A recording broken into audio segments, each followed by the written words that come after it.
Bismillahirrahmanirrahim.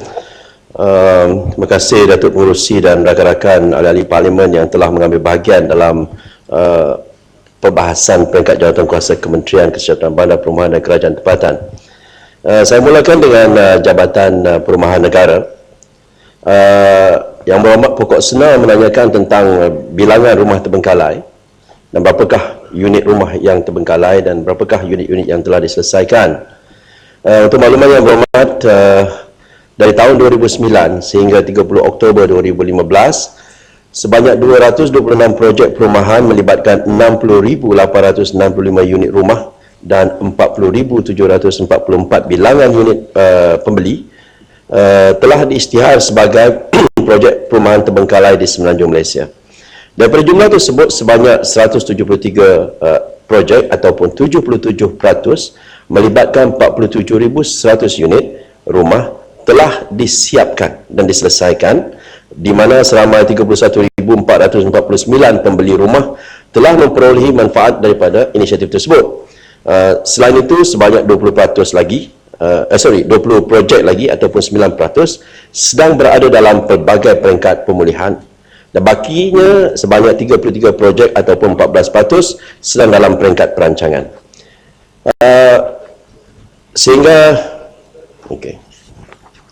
Yang Berhormat Tebrau ada menanyakan tentang pemaju perumahan Kongsun Enterprise. Kota Melaka bangun ini. Ya. Terima kasih Datuk Seri Pengerusi dan Yang Berhormat Menteri.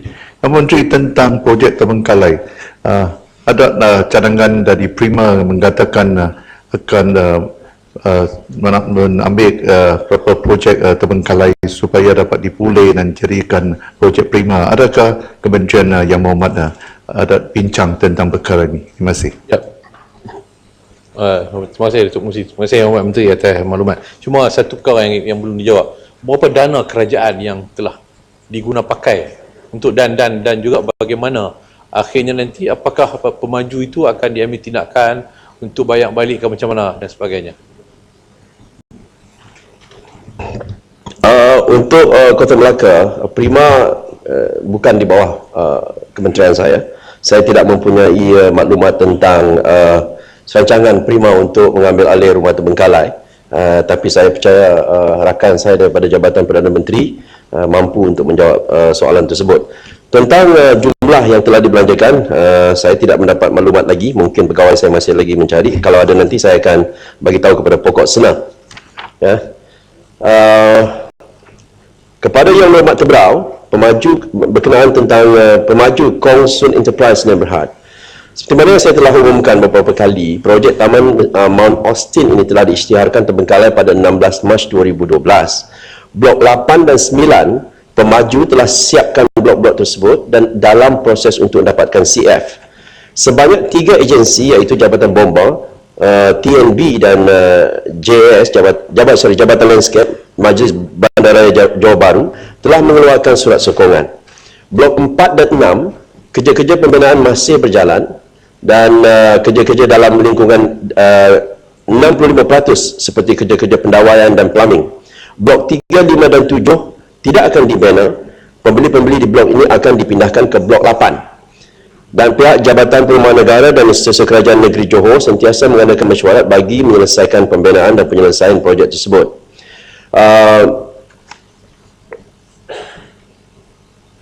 Ya, dan saya telah dalam penggulungan saya di peringkat dasar Datuk Pengerusi, saya dah memberitahu kepada Yang Berhormat Tebrau bahawa oleh kerana soalan ini sentiasa berulang, saya telah membuat komitmen untuk memberikan status projek ini secara 3 bulan, setiap 3 bulan kepada Yang Berhormat Yang Berhormat Tebrau yang begitu prihatin terhadap isu yang berada dalam kawasan beliau. Ya, Tebrau bangun. Ya. Terima kasih Datuk Pengerusi dan terima kasih kepada Yang Berhormat Menteri.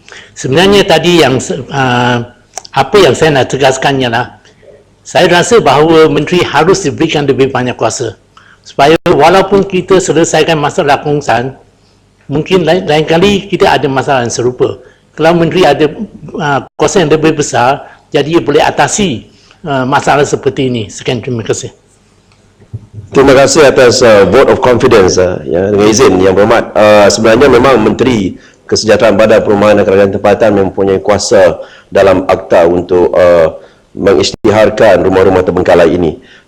Saya kira kuasa itu sudah mencukupi buat masa ini. Tetapi yang penting ialah komitmen daripada pemaju perumahan untuk menyelesaikan masalah dan tidak lari daripada tanggungjawab mereka. Itu yang lebih penting daripada memberikan kuasa yang lebih kepada Menteri. Kuasa yang lebih pun kalau benda itu berlaku tidak akan memberi manfaat yang melebihi daripada apa yang ada sekarang ini. Tapi saya faham Yang Berhormat, itu saya terima cadangan Yang Berhormat sebagai panduan. Yang Berhormat Lenggong dalam isu tentang Jabatan Perumahan Negara meminta Kota Raja. ya. Terima kasih Datuk Seri Pengerusi. Yang Berhormat Menteri, saya ingat sehubungan dengan soal perumahan, saya juga telah bangkitkan tentang isu kerana ia berkaitan dengan rumah terbengkalai. Apa polisi kerajaan sekarang? Dahulu kita telah membawa banyak kali berkali-kali mengenai program ataupun polisi build and sell. Menteri kata ada perancangan lain. Adakah dijawab sekarang atau kemudian? Saya akan jawab Yang Berhormat kemudian tentang isu tentang rumah terbengkalai dan juga konsep bena sebelum jual ataupun jual sebelum bena. Yang Berhormat Lenggong, jawapan kepada member ialah kita menyediakan skim My Home, program rumah transit, rumah prima, rumah mesra rakyat di bawah SPNB bagi golongan berpendapatan 2,500 hingga 3,500. Sebab dia bertanya tentang apakah program-program yang dibuat oleh kementerian ataupun kerajaan bagi pendapatan mereka yang berpendapatan 2,500 hingga 3,500 dan apa usaha untuk membantu mereka.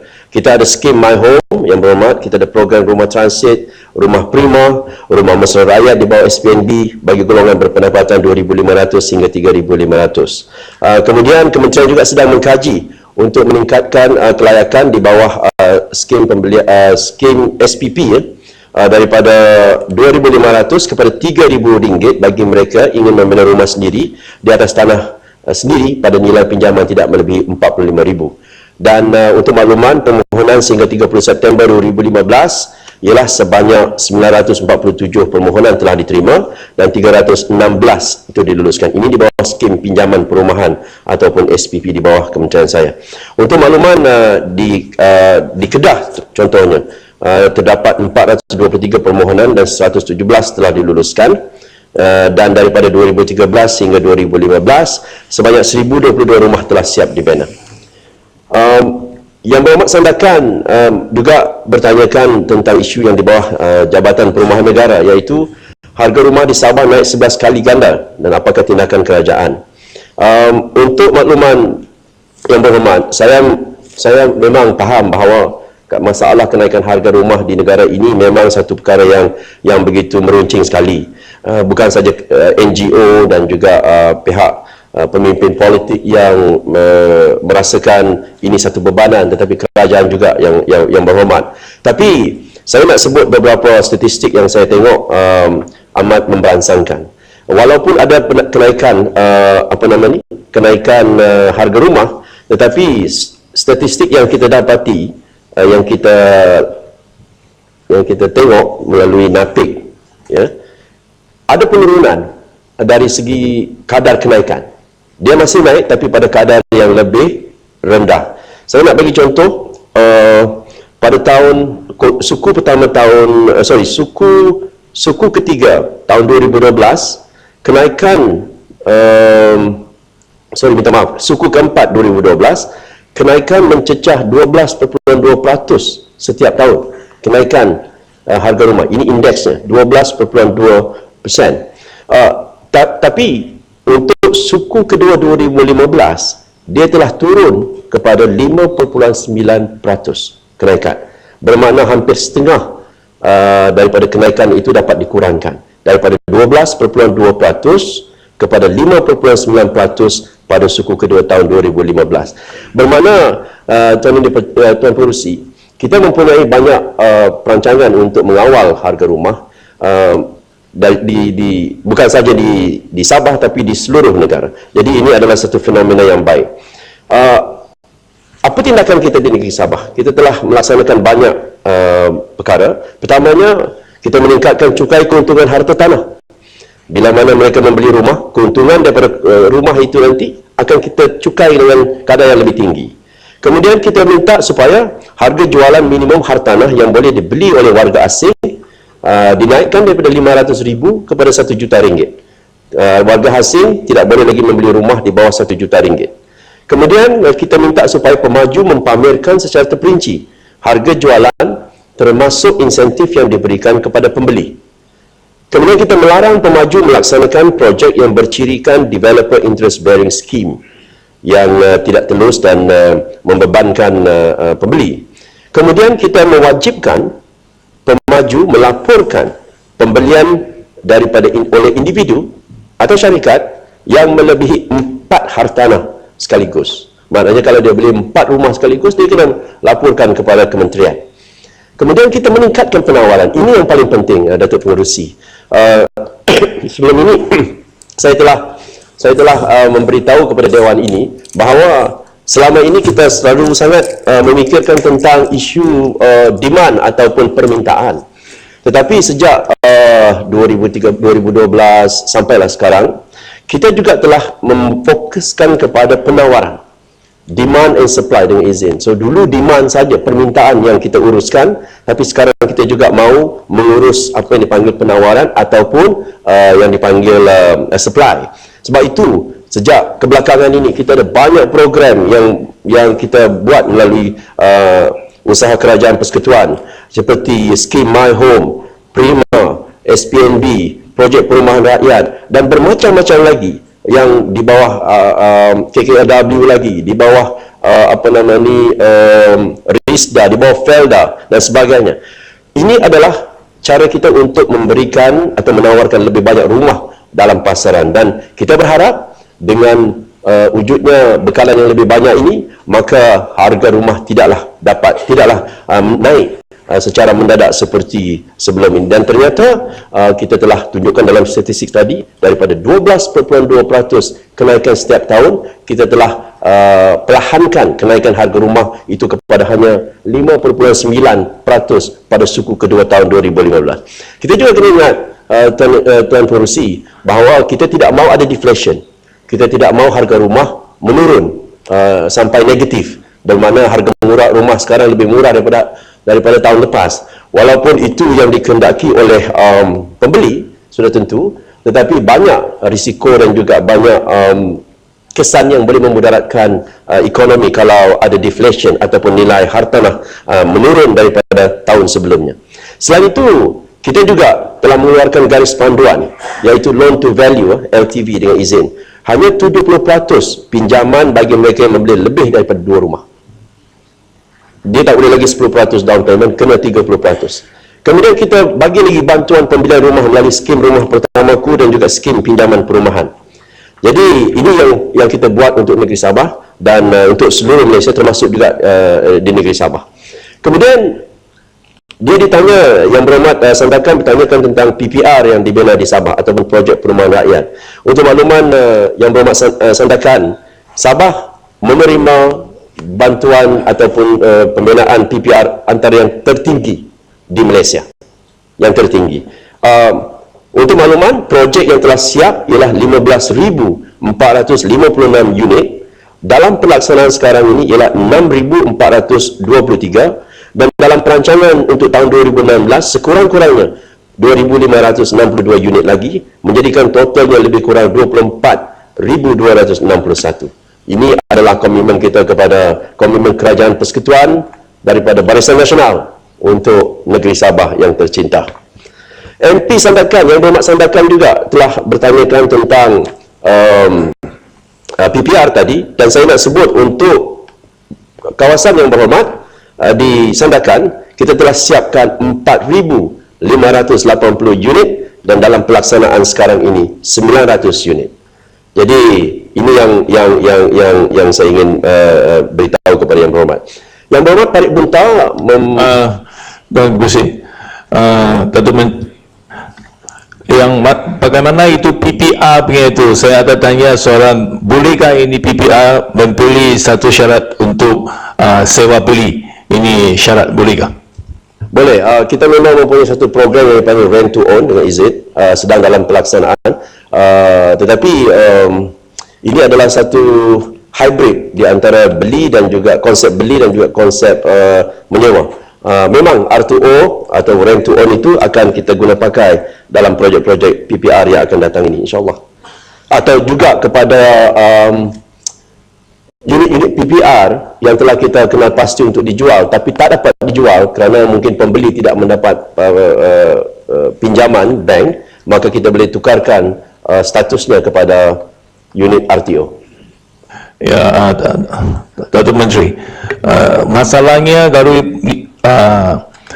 golongan ini ke miskin, you mau pinjam pen yang saya fikir yang masalah yang begitulah. Saya punya cadangan ialah bolehkah kerajaan membina rumah ini PPR punya untuk pembeli itu atau pensewa itu dia rakyat boleh membeli dia satu golongan berapa satu period lah 20 tahun ke satu masa, jadi tertentu selepas itu rumah itu yang boleh dibeli oleh kasih ini pembeli satu program. That's a rent to own lah yang Rahmat. Dia kata tadi kita bagi dia menyewa tetapi sewaan itu boleh ditukar menjadi jumlah yang boleh digunakan untuk membeli rumah itu nanti. Ya, that's the same thing. Ya, bila yang ini boleh melaksanakan kita anytime sebab yang ada sekarang ini, PPR yang ada sekarang ini telah kita klasifikasikan sama ada sewa ataupun beli. Sebab itu saya katakan tadi projek yang baru nanti, terutamanya yang 900 unit disandarkan nanti, kalau siap kita boleh gunakan konsep ini. Kalau yang telah kita minta supaya dia dibeli tapi tidak ada pembeli yang layak ataupun susah untuk mendapat pinjaman, saya tidak ada masalah untuk menukar rumah itu kepada RTO, Rent to Own tadi. Okey, Muhammad? Terima kasih. Sahabat saya daripada Parit Bunta ada menanyakan tentang beberapa persoalan daripada Jabatan Perumahan Negara. Antara lain ialah APDL, ya, iaitu advertising permit. Untuk makluman yang berhormat, keseluruhan permohonan 86 permohonan untuk 2014 30 permohonan diluluskan daripada 35 permohonan. 5 permohonan lagi perlu menyediakan maklumat tambahan. Untuk tahun 2015 15 permohonan telah diluluskan daripada 51 permohonan lengkap. 36 permohonan masih dalam semakan. Kita tidak mengambil ini sebagai tit for tat yang seperti mana yang berhormat katakan tadi. Kita hanya mau memberikan penekanan yang khusus supaya APDL ini betul-betul benar-benar syarikat-syarikat ini layak. Saya juga ingin mengambil kesempatan ini untuk memberitahu kepada yang berhormat, di Pulau Pinang ini, Kerajaan Negeri Pulau Pinang, saya tadi yang berhormat saya dengar dengan tekun menceritakan tentang bagaimana yang berhormat tidak berminat untuk mempolitikkan isu. Saya nak minta jasa baik yang berhormat, sebab yang berhormat duduk sebelah saja itu dengan bagan sebelah kiri yang berhormat. Di Pulau Pinang sekarang ini, contohnya, dulu kalau projek-projek perumahan kerajaan persekutuan di bawah agensi kerajaan persekutuan, kita tidak perlu pergi ke State Planning Committee. Hanya memerlukan kelulusan daripada PBT, berjalan dengan baik. Tapi entah kenapa bila Pulau Pinang dapat Ketua Menteri baru, dia telah mengambil keputusan untuk kuasa yang diberikan kepada PBT itu ditarik kepada SPC, ataupun SPC mesti melalui SPC dulu, dan pengurusinya ialah Yang Amat Berhormat Bagan. Sebab itu saya memberitahu kepada Yang Amat Berhormat Bagan, saya dapati bila mana ada agensi kerajaan persekutuan ingin membina rumah mampu milik, cross subsidize dengan rumah mahal dan sebagainya, seperti juga developer yang lain, kita mempunyai masalah sebab SPC itu tidak memberikan kelulusan sudah sekian lama. Bertahun-tahun kita menunggu. Sedangkan kita telah memberitahu kepada kerajaan negeri bahawa developer agensi kerajaan persekutuan ini tidak mahu layanan istimewa. Apa yang dikenakan kepada pemaju perumahan swasta di Pulau Pinang, itulah juga perlu dikenakan kepada pemaju perumahan agensi persekutuan. Tetapi malangnya, bila saya dengar bila file-file daripada Perda JKP sampai kepada SPC, ianya tidak dilihat langsung. Sampai memakan masa bertahun-tahun, sedangkan dalam senarai menunggu waiting list di Pulau Pinang, di dalam yang diselenggarakan oleh Perda dan JKP, kita mempunyai 30,000 nama yang menunggu untuk membeli rumah. Dan kita ada 10,000 projek yang telah kita kenal pasti dan telah cuba sedaya upaya mengambil kira segala syarat yang diberikan oleh PBT dan sepatutnya diluluskan, tetapi nampak gayanya masih lagi stuck. Saya minta Yang Berhormat Parit Bunta, saya menghormati Yang Berhormat sebagai seorang ahli parlimen yang rasional, supaya terus juga menegur kalau boleh Kerajaan Negeri Pulau Pinang supaya kita dapat memberikan layanan yang sama kepada agensi-agensi perumahan Kerajaan Persekutuan, supaya kita dapat memberikan lesen itu dan dapat membina rumah yang mahu dimiliki oleh mereka.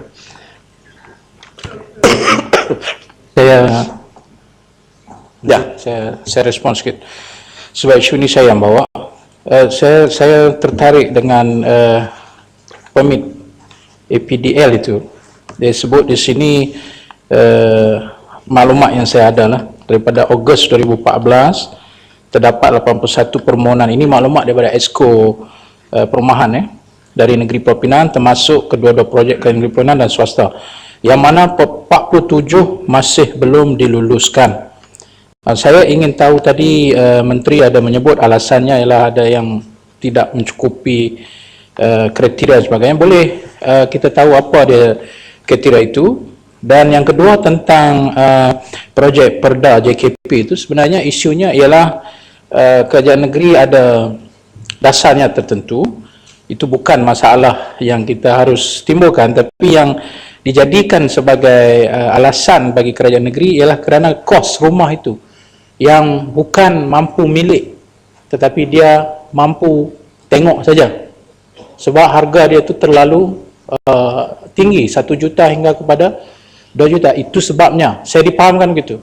Jadi kalau betul ada rundingan, saya rasa benda ini kena selesaikan, sebab selagi mana ia tidak diselesaikan, orang akan menganggap ini sebagai tit for tat. Terima kasih Datuk Pengerusi. Saya rasa Yang Berhormat rakan saya daripada Parit Bunta tidak mendapat maklumat yang tepat.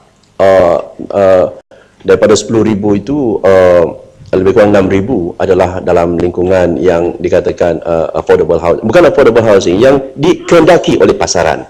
Hanya yang berharga 2 juta ringgit ini hanya berbelas-belas. Itu pun pihak Perda dan JKP sanggup untuk mengurangkan jumlah itu asalkan permit diberikan oleh kerajaan negeri di bawah SPC.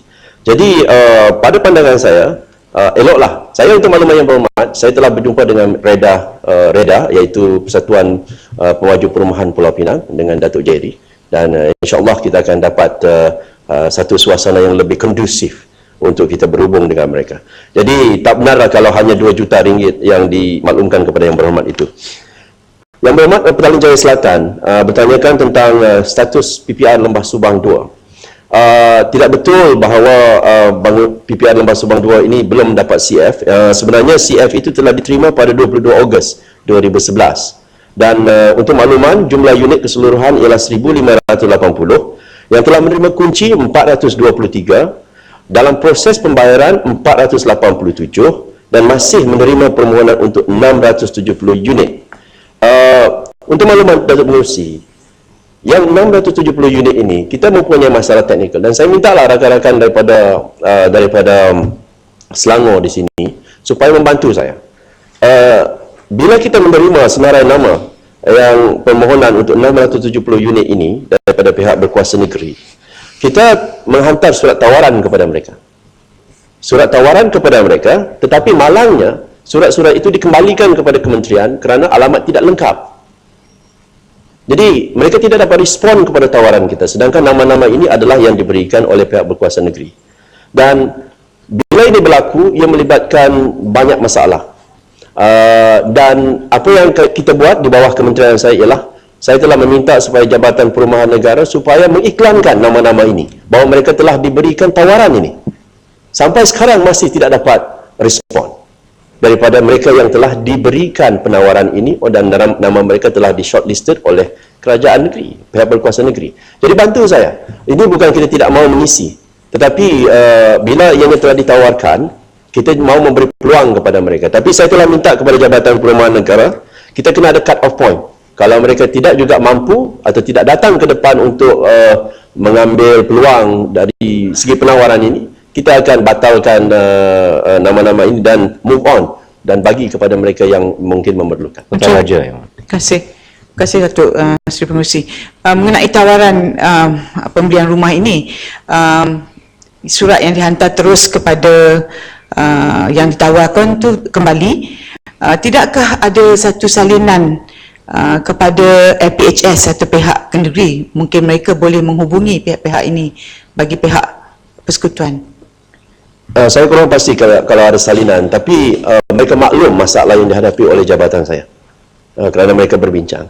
Jadi tapi kita tidak mau membatalkan penawaran ini kerana mereka telah diberikan peluang ini dan kita bagi masa. Tapi saya juga setuju, takkanlah kita nak tunggu sampai bila. I agree with you, Kota Raja, Yang Berhormat, dengan izin. This has to be stopped. Kalau ini kita kena buat satu keputusan, jika mereka sampai pada satu tarikh mereka masih tidak dapat menerima tawaran ini, ia harusnya ditawarkan kepada orang lain. PJ Selatan namanya. Terima kasih Yang Berhormat Menteri. Kalau kita nak menunggu tawaran 4 tahun, saya rasa ni tak mensabar lah. Saya rasa mesti ada satu mekanisme macam mana kita nak, kalau mereka tak mau terima tawaran ni, atau mereka sudah pun mendapat tawaran di tempat lain, kenapa kita tak ada satu mekanisme yang boleh tukar ke orang lain? Bukan untuk yang orang yang perlu. Saya setuju, tapi untuk maklumat Yang Berhormat, 4 tahun kelewatan ini bukan saja kerana ini, tetapi ada juga masalah dari segi perundingan kementerian dengan pihak PBT, yang mana pihak PBT pada awalnya tidak mahu menerima tanggungjawab untuk menyelenggara PPR ini. So ada banyak negosiasi pada awalnya yang melewatkan kita memberi penawaran. Yang saya katakan tadi, masalah penawaran di Datuk Pengerusi adalah masalah yang berikutnya. Tapi saya setuju dengan Yang Berhormat bahawa pada satu ketika kita kena buat satu keputusan. Dan saya dah beritahu kepada Jabatan Perumahan Negara supaya kita tidak lagi melengahkan. Kalau mereka masih tidak tampil ke depan, ramai lagi yang berminat untuk, dan saya minta supaya kerajaan negeri bersetuju dengan keputusan yang dibuat oleh Jabatan Perumahan Negara. Yang Berhormat Kota Raja, berkenaan dengan Malaysian Housing Guarantee Scheme,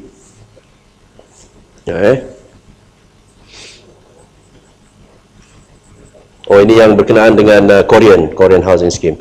Saya nak bagi makluman kepada Yang Berhormat, kenapa kita tidak bersetuju, walaupun saya akui bahawa sebelum ini Menteri Perumahan pada waktu itu membuat keputusan bahawa bina dan kemudian jual itu patut dilaksanakan pada tahun 2015. Tetapi pada waktu itu harga rumah tidak begitu kritikal sangat.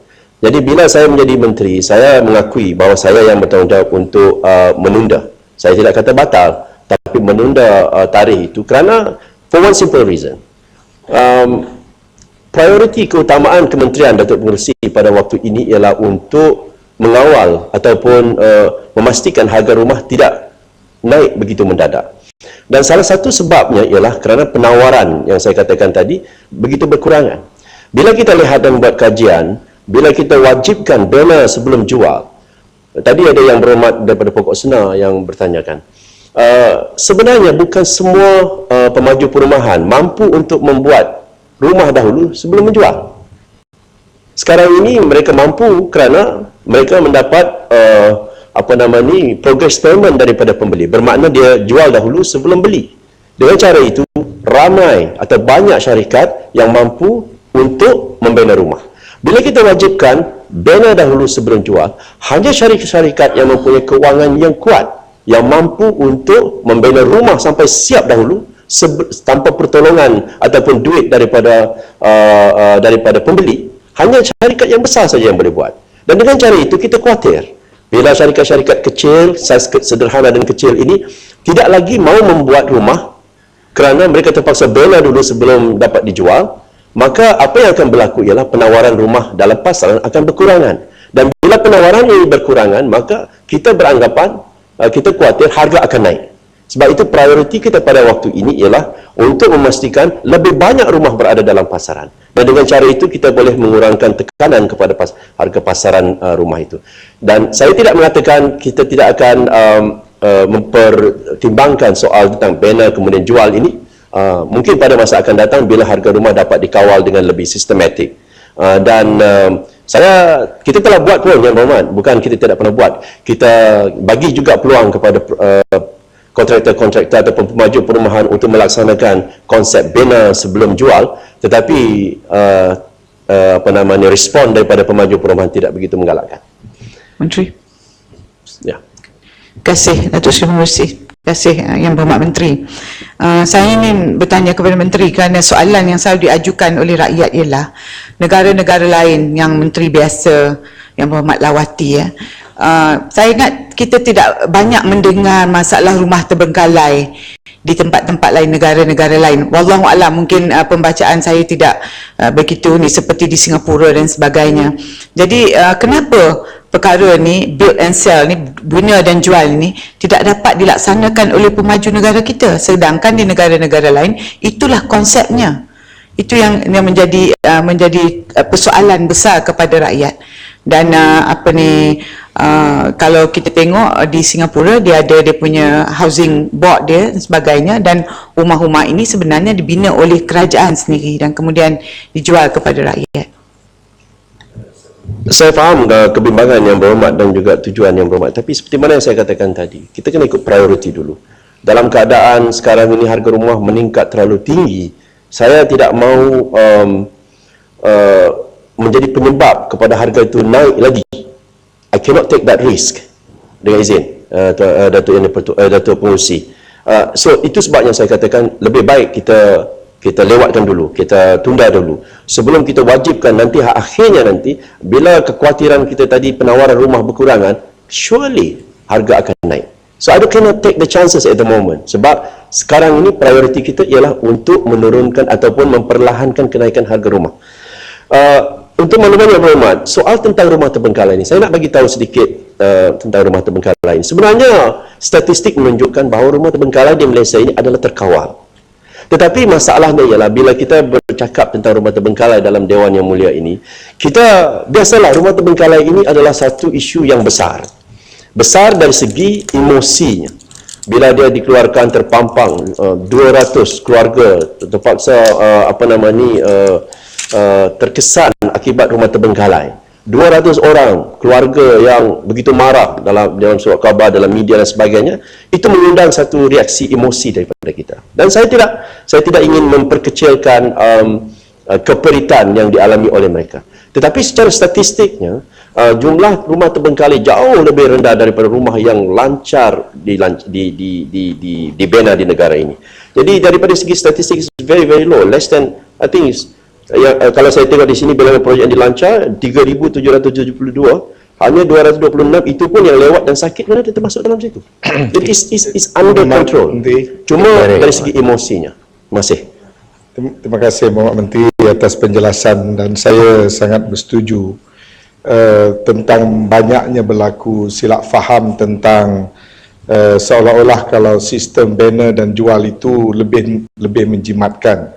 Sebenarnya bagi yang memahami sistem dan proses pembinaan, apabila konsep siap dan bina itu kalau dipaksakan, dia boleh membawa kepada peningkatan harga, kerana pertama sekali setiap kontraktor yang ingin membina terpaksa mengaturkan apa yang diistilahkan sebagai bridging finance. Dalam sistem konvensional yang kita pakai sekarang, mungkin bridging finance yang diperlukan itu mungkin hanya 20 ke 30% daripada kos. Dan selepas itu, bila penjualan dilakukan awal, maka end financing yang diaturkan akan menyelamatkan kos, kerana bayaran mula dibayar secara progres di bawah end financing yang diaturkan. Dengan demikian, segala kos yang naik termasuk kenaikan harga barang dan sebagainya selepas sale and purchase agreement ditandatangani tidak terpindah kepada pengguna. Adalah berbahaya untuk kita mengandaikan bahawasanya siap baru jual, sebenarnya kita menyebabkan compounding problem, dan juga semua kos pemaju akan memilih untuk tangguhkan dan longgokkan pada hujung, dan sale sebenar dilakukan di luar. Sebenarnya apa yang disebutkan oleh Berhormat daripada apa tadi? Kota Raja sebenarnya tidak berapa tepat. Kebanyakan amalan penjualan harta tanah, terutamanya residential, yang dibuat awal ini boleh dikatakan menyeluruh seluruh dunia. Jarang sekali negara yang memaksa pemaju-pemaju untuk melakukannya secara bela siap kemudian jual. Saya amat bersetuju dengan pandangan Yang Berhormat Tan Sri Yang Berhormat Ketereh. Ini yang saya katakan tadi, bahawa fenomena ataupun risikonya ialah harga rumah akan naik bila kita gunakan sistem ini. Yang Berhormat, banyak sangat lagi. Sikit saja saya nak respon, bukan apa. Memang kita peduli sangat dengan industri perumahan, tapi safety net kita kepada pembeli, you must remember, orang-orang yang membeli inilah satu-satu rumahnya. Apabila rumah terbengkalai, mereka terpaksa servis lagi kepada bank, dan jika mereka gagal, mereka dibankruptkan. Jadi bagi kita yang mampu, ya, kita tak merasakannya. Tetapi rakyat, walaupun dikatakan hanya beberapa peratus, ada yang dah berzaman sampai sekarang tidak ada solusi, dan mereka masih menanggung hutang dengan bank. Ya. Saya Itu saja. Yang Berhormat Kota Raja, saya Tak boleh memahami. simplistik juga memandang hal ini. Saya Yang Berhormat, saya setuju dengan Yang Berhormat bahawa ini adalah satu, seperti saya kata, menggamit perasaan. Bila ada yang rumah terbengkalai, sudah tentu kita bersimpati dengan mereka. Tetapi kita tidak boleh menyelesaikan satu masalah, tetapi dengan cara menyelesaikan masalah itu kita membuka satu masalah yang lebih besar. Sebab itu kerajaan terpaksa mengimbangi semua perkara. Seperti mana yang Berhormat Ketereh katakan tadi, buat masa ini kita berpandangan bahawa kalau kita impose atau wajibkan banner sebelum jual, ia akan menyebabkan harga akan naik. Dan ini yang akan menjadi masalah. Sebab kita tahu rakyat Malaysia sekarang ini sedang khawatir dan gusar mengenai kenaikan harga rumah. So kita kena ikut prioriti pada masa ini. Dan untuk maklumat seperti mana saya katakan tadi, 226 projek terbengkalai dibandingkan dengan 3,772 projek yang telah dilancarkan. So ini kita telah, bukan kita tidak mengambil tindakan Yang Berhormat, banyak peruntukan dalam akta ni telah kita ketatkan untuk mengambil kira soal rumah terbengkalai dalam negara kita ini. Seterusnya, saya nak menjawab Yang Berhormat,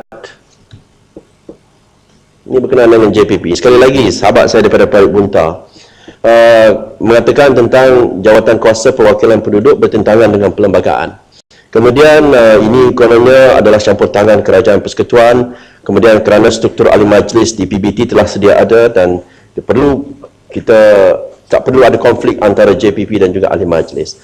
Saya telah menjawab soalan ini banyak kali dalam Dewan Yang Mulia ini, Datuk Pengerusi, tapi saya ulang sekali lagi bahawa berdasarkan perlembagaan, kerajaan tempatan adalah kuasa kerajaan negeri, ya. Penubuhan JPP dibuat secara pentadbiran. Kita tahu bahawa kerajaan tempatan ataupun local government, pihak berkuasa tempatan itu wujud kerana ada provisi dalam perlembagaan. Tetapi kita tubuhkan JPP melalui pentadbiran. Jadi dia tidak terikat ke mana-mana perundangan. Malah jawatan kuasa perwakilan penduduk tidak mempunyai apa-apa kuasa perundangan dan penguatkuasaan. Kita tidak boleh mengenakan cukai, JPP lah maksud saya.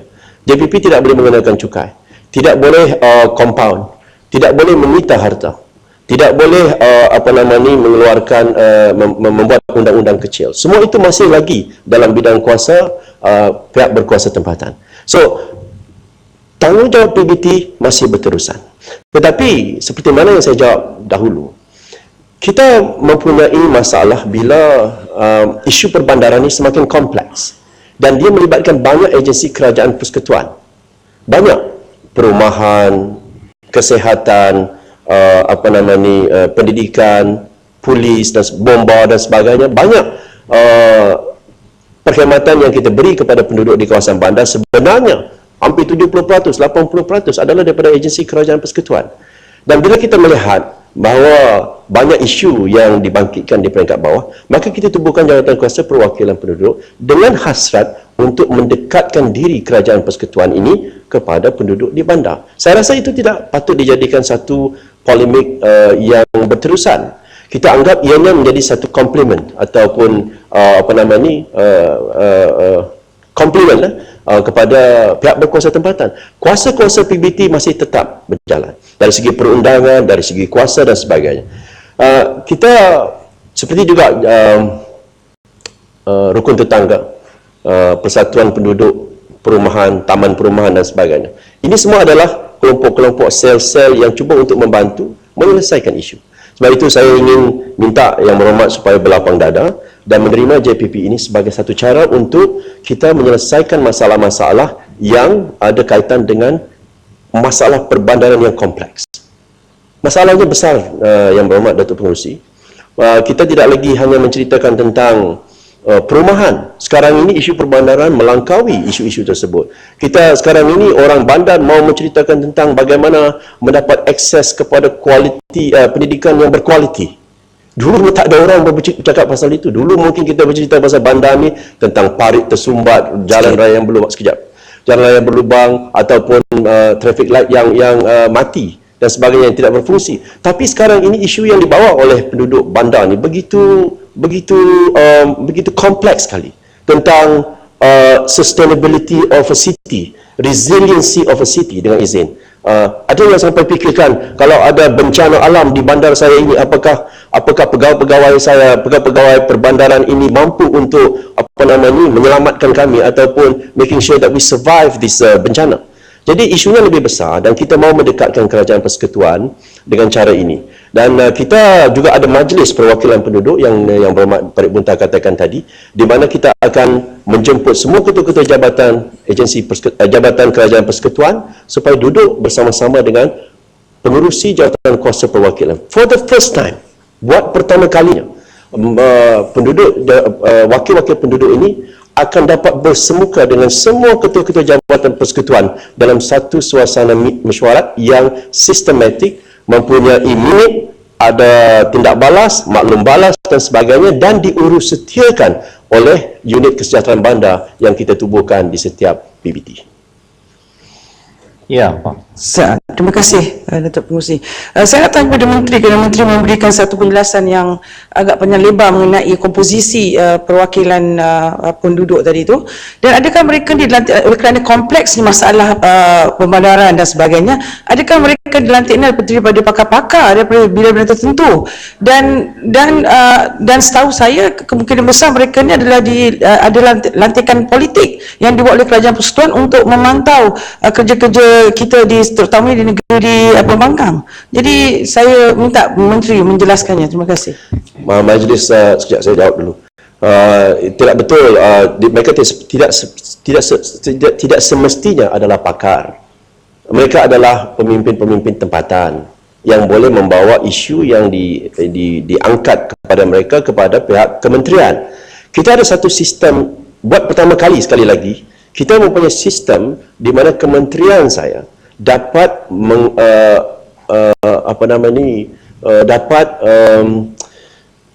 observe dengan izin isu-isu yang dibawa di peringkat akar umbi.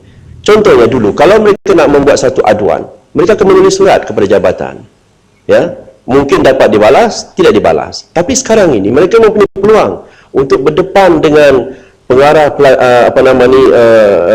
PPD, dengan pengarah hospital, dengan OCPD, semua ketua-ketua jabatan persekutuan yang ada di daerah itu, dan mereka mendapat input ataupun respon yang cepat. Dan yang lebih penting daripada itu, kita ada sistem unit mesyuarat dan sebagainya, dan ada unit di kawasan yang kita letakkan di PBT tersebut untuk memberi makluman kepada kita, dan yang lebih penting untuk follow through apa aduan-aduan yang dibuat.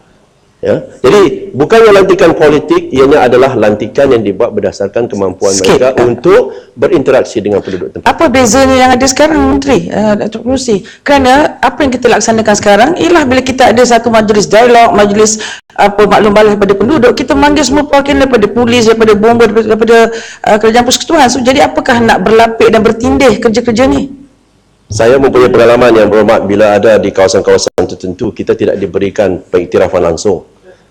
Jadi saya anggap ini adalah sebagai sebahagian tambahan kepada penambahbaikan apa yang saya katakan tadi sistem. Kita kena ingat PBT tidak mempunyai bukan di bawah bidang kuasa kerajaan persekutuan.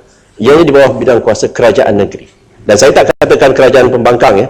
Semua juga kerajaan termasuk juga negeri-negeri Barisan Nasional. Kita mempunyai masalah kadang-kadang bila PBT ini answerable kepada pihak berkuasa negeri, birokrasinya banyak sangat. Tapi buat pertama kali, sekali lagi saya nak tekankan, buat pertama kali penduduk di bandar boleh berhubung terus dengan kerajaan persekutuan melalui jawatan kuasa perwakilan penduduk ini. Jadi kita jangan anggap ini sebagai satu percubaan. Saya kira kita boleh compliment each other dari segi dan JPP ini ditubuhkan di semua negeri, bukan saja di negeri-negeri pembangkang tetapi juga di negeri-negeri Barisan Nasional. Can I move on? Terima kasih kepada Menteri. JPP ini yang timbul permasalahan ialah, saya sebut Tuan Musi, Datuk Musi, isu dulu jawatan kuasa keselamatan kampung kita ada persekutuan. So bila kita nak buat sesuatu, kadang-kadang berlaku pertembungan perlantikan dalam satu kampung juga, bahawa ada dua JKK. Dan ini berlaku pada kerajaan-kerajaan yang di negeri itu Barisan Nasional adalah pembangkang. Jadi maksud saya, kenapa kita ulangi fenomena yang sama dengan kita melaksanakan jawatan kuasa perwakilan penduduk ini dan dengan peruntukan yang besar juga. Itu satu yang lebih penting. Yang kedua, saya minta penjelasan bahawa Majlis Perwakilan Penduduk ini terdiri daripada Datuk Bandar yang dia bertua, kemudian disebut atau dilantik oleh Kementerian Perumahan dan Kerajaan. Betul. Kalau betul lah, saya punya itu rujukan ni. Wakil JPP Zone, pemimpin tempatan persekutuan, ketua jabatan. Saya nak bagi contoh di Parit Bunta lah contohnya. Sekarang yang diamal sekarang. Mesyuarat Pembangunan Daerah, kami tidak dijemput untuk hadir sebagai ahli. Jadi bila kami tak dijemput, banyak isu-isu yang kami secara akaumbi deal tak dapat kita bawa, dan dia lebih kepada isu yang mungkin kita kata bukan politik, tapi pelantikan itu sebenarnya adalah pelantikan politik. Jadi sebab itu saja kebimbangan yang kami cuba lahirkan di sini, dan saya minta Menteri bagi sikit gambaran berapa JPP yang dah ditubuhkan dan berlaku penyelesaian yang baik. Adakah di Pulau Pinang sudah buat, di Selangor macam mana? Tak boleh berhormat, nanti statistik itu saya akan bagi secara bertulis sebab ia ad hoc. Soal tentang, seperti mana saya katakan tadi, kalau kita hanya membuat JPP ini di negeri-negeri pembangkang, itu mungkin your case may be right, tapi kita buat di seluruh Malaysia, di negeri-negeri yang juga ditadbir oleh kerajaan negeri Barisan Nasional. Tuan Ketua, Datuk Pengerusi, izinkan saya meneruskan sebab banyak sangat lagi ni. Ya. Ya. Siapa? You kemudian sekali. Sebut nama Hulu Langat, keluar nama. Kena beli 4 digit hari ni. Yang Berhormat Hulu Langat Datuk Pengerusi meminta kesan pelaksanaan pengasingan sisa pedi punca ke atas operasi incinerator. Ya. Ampang. Saya ada dalam sini ampang, saya puji ampang, saya tarik balik muka surat tu. Saya kata dengan pegawai saya tadi, saya kata buat pertama kalinya saya bersetuju dengan ampang. Tapi saya dah, kalau macam ni saya tarik balik dalam muka surat tu. Kesan pelaksanaan. Tak beli 4 digit tu, saya kata Menteri 4 digit ke? Yang Berhormat Hulu Langat bertanya tentang isu di bawah Jabatan Pengurusan Sisa Pekerjaan Negara. Yang Berhormat bertanyakan tentang kesan pelaksanaan pengasingan sisa di punca ke atas operasi incinerator. Untuk makluman Yang Berhormat, pelaksanaan pengasingan sisa di punca akan memberi sedikit kesan kepada calorific value sisa pepejal, walau bagaimanapun ia tidak memberi kesan kepada kecakapan proses pembakaran dan operasi keseluruhannya bagi loji incinerator. Kemudian Yang Berhormat Hulu Langat juga bertanyakan tentang penggunaan tenaga dari gas metana yang dihasil dari tapak pelebusan Penggunaan tenaga dari gas metana hanyalah viable bagi tapak pelupusan yang mempunyai kapasiti melebihi 1 juta tan sisa pepejal. Dalam hal ini, tapak pelupusan yang besar yang telah mencapai kapasiti tersebut iaitu tapak pelupusan sanitari Bukit Tagar, Selangor dan Silong, Johor mempunyai fasiliti untuk menjana tenaga elektrik daripada gas metana di tapak pelupusan. Yang berhormat ulangan bertanya tentang peruntukan untuk ataupun subsidi bantuan kepada syarikat pengurusan sisa pepejal di Sabah dan Sarawak. Peruntukan pengurus yang disediakan adalah bagi perkhidmatan syarikat-syarikat konsesi di negeri-negeri yang telah menerima pakai Akta 672. Bagi negeri-negeri Sabah dan Sarawak, pengurusan sisa pepejal masih lagi di bawah PBT masing-masing. Walau bagaimanapun, peruntukan pembangunan adalah diagihkan untuk projek-projek di seluruh negara termasuk Sabah dan Sarawak. Dalam tahun 2015, projek-projek berikut telah siap dibina, iaitu tapak pelupusan Kayu Madang di Sabah, tapak pelupusan Sibuti Sarawak, tapak pelupusan Kemunyang Sarawak dengan peruntukan sebanyak 84 juta ringgit. Yang berhormat Ulu Langat juga bertanyakan tentang bentuk pembangunan di bawah BP5. Ada sistem pengurusan sisa pepejal bersepadu di seluruh negara. Adalah dasar kementerian untuk menguruskan sisa pepejal secara bersepadu. Pada masa ini, satu sistem bersepadu telah dibina di Ladang Tanah Merah, Port Dickson dan telah beroperasi pada 16 November 2015. Projek ini akan dinilai keberkesanannya dan dijadikan penanda aras bagi pelaksanaan projek-projek fasiliti pengurusan sisa pepejal yang lain. Yang berhormat Datuk Pengerusi, ini adalah satu projek yang saya rasa baru. Saya melawat kawasan ini seminggu yang lepas dan saya telah lancarkan. Ini adalah satu percubaan baru daripada kementerian untuk membina satu tapak pelupusan sampah yang menggunakan teknologi yang berbagai-bagai. For the first time. Itu sebabnya dikatakan bersepadu. So, kalau dia berkesan nanti insyaAllah kita akan teruskan usaha kita untuk membawa konsep ini kepada tapak pelupusan yang lain.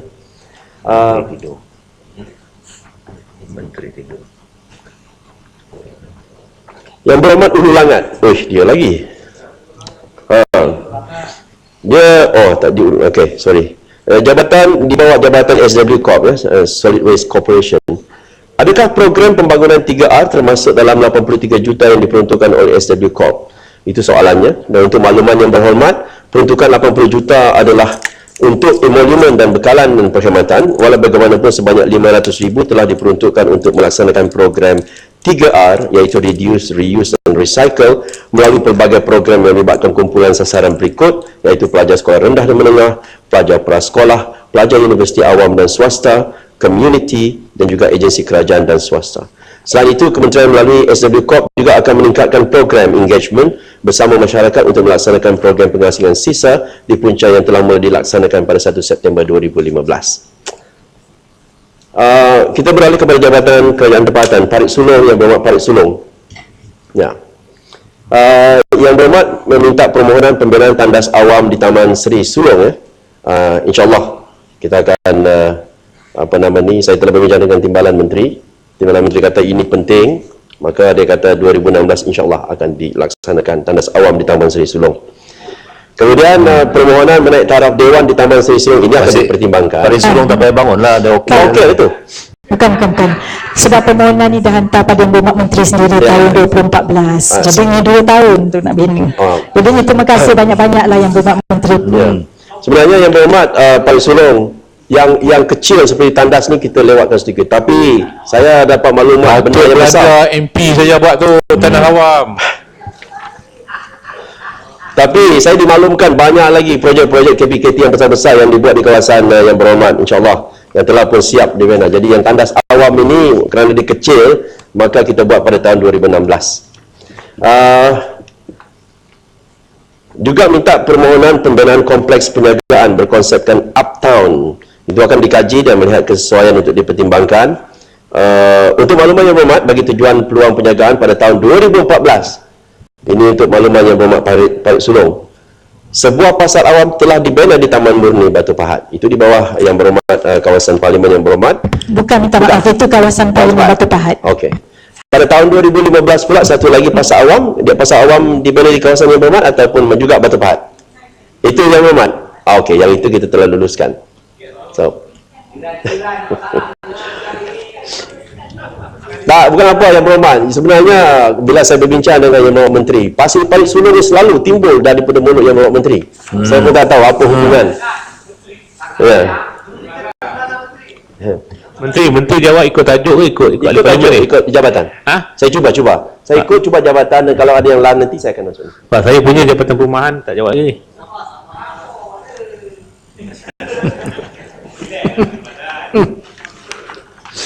Sekejap. Lenggong, Jabatan Bomba dan Penyelamat Malaysia mohon supaya Balai Bomba dan Penyelamat Lenggong dinaik taraf. Kementerian memberi keutamaan kepada pembinaan balai-balai bomba yang baru, terutama bagi kawasan-kawasan yang belum mempunyai balai bomba. Ini tidak bermakna kementerian mengabaikan balai-balai yang sedia ada yang perlu dinaik taraf. Misalnya pada tahun hadapan sebanyak 7 buah balai bomba akan dibina, dinaik taraf. Buat masa ini Balai Bomba dan Penyelamat Lenggong belum lagi ditersenarai. Harap Yang Berhormat Lenggong bersabar kerana kementerian mempertimbangkan untuk menaik taraf Balai Bomba dan Penyelamat Lenggong bila tiba masanya.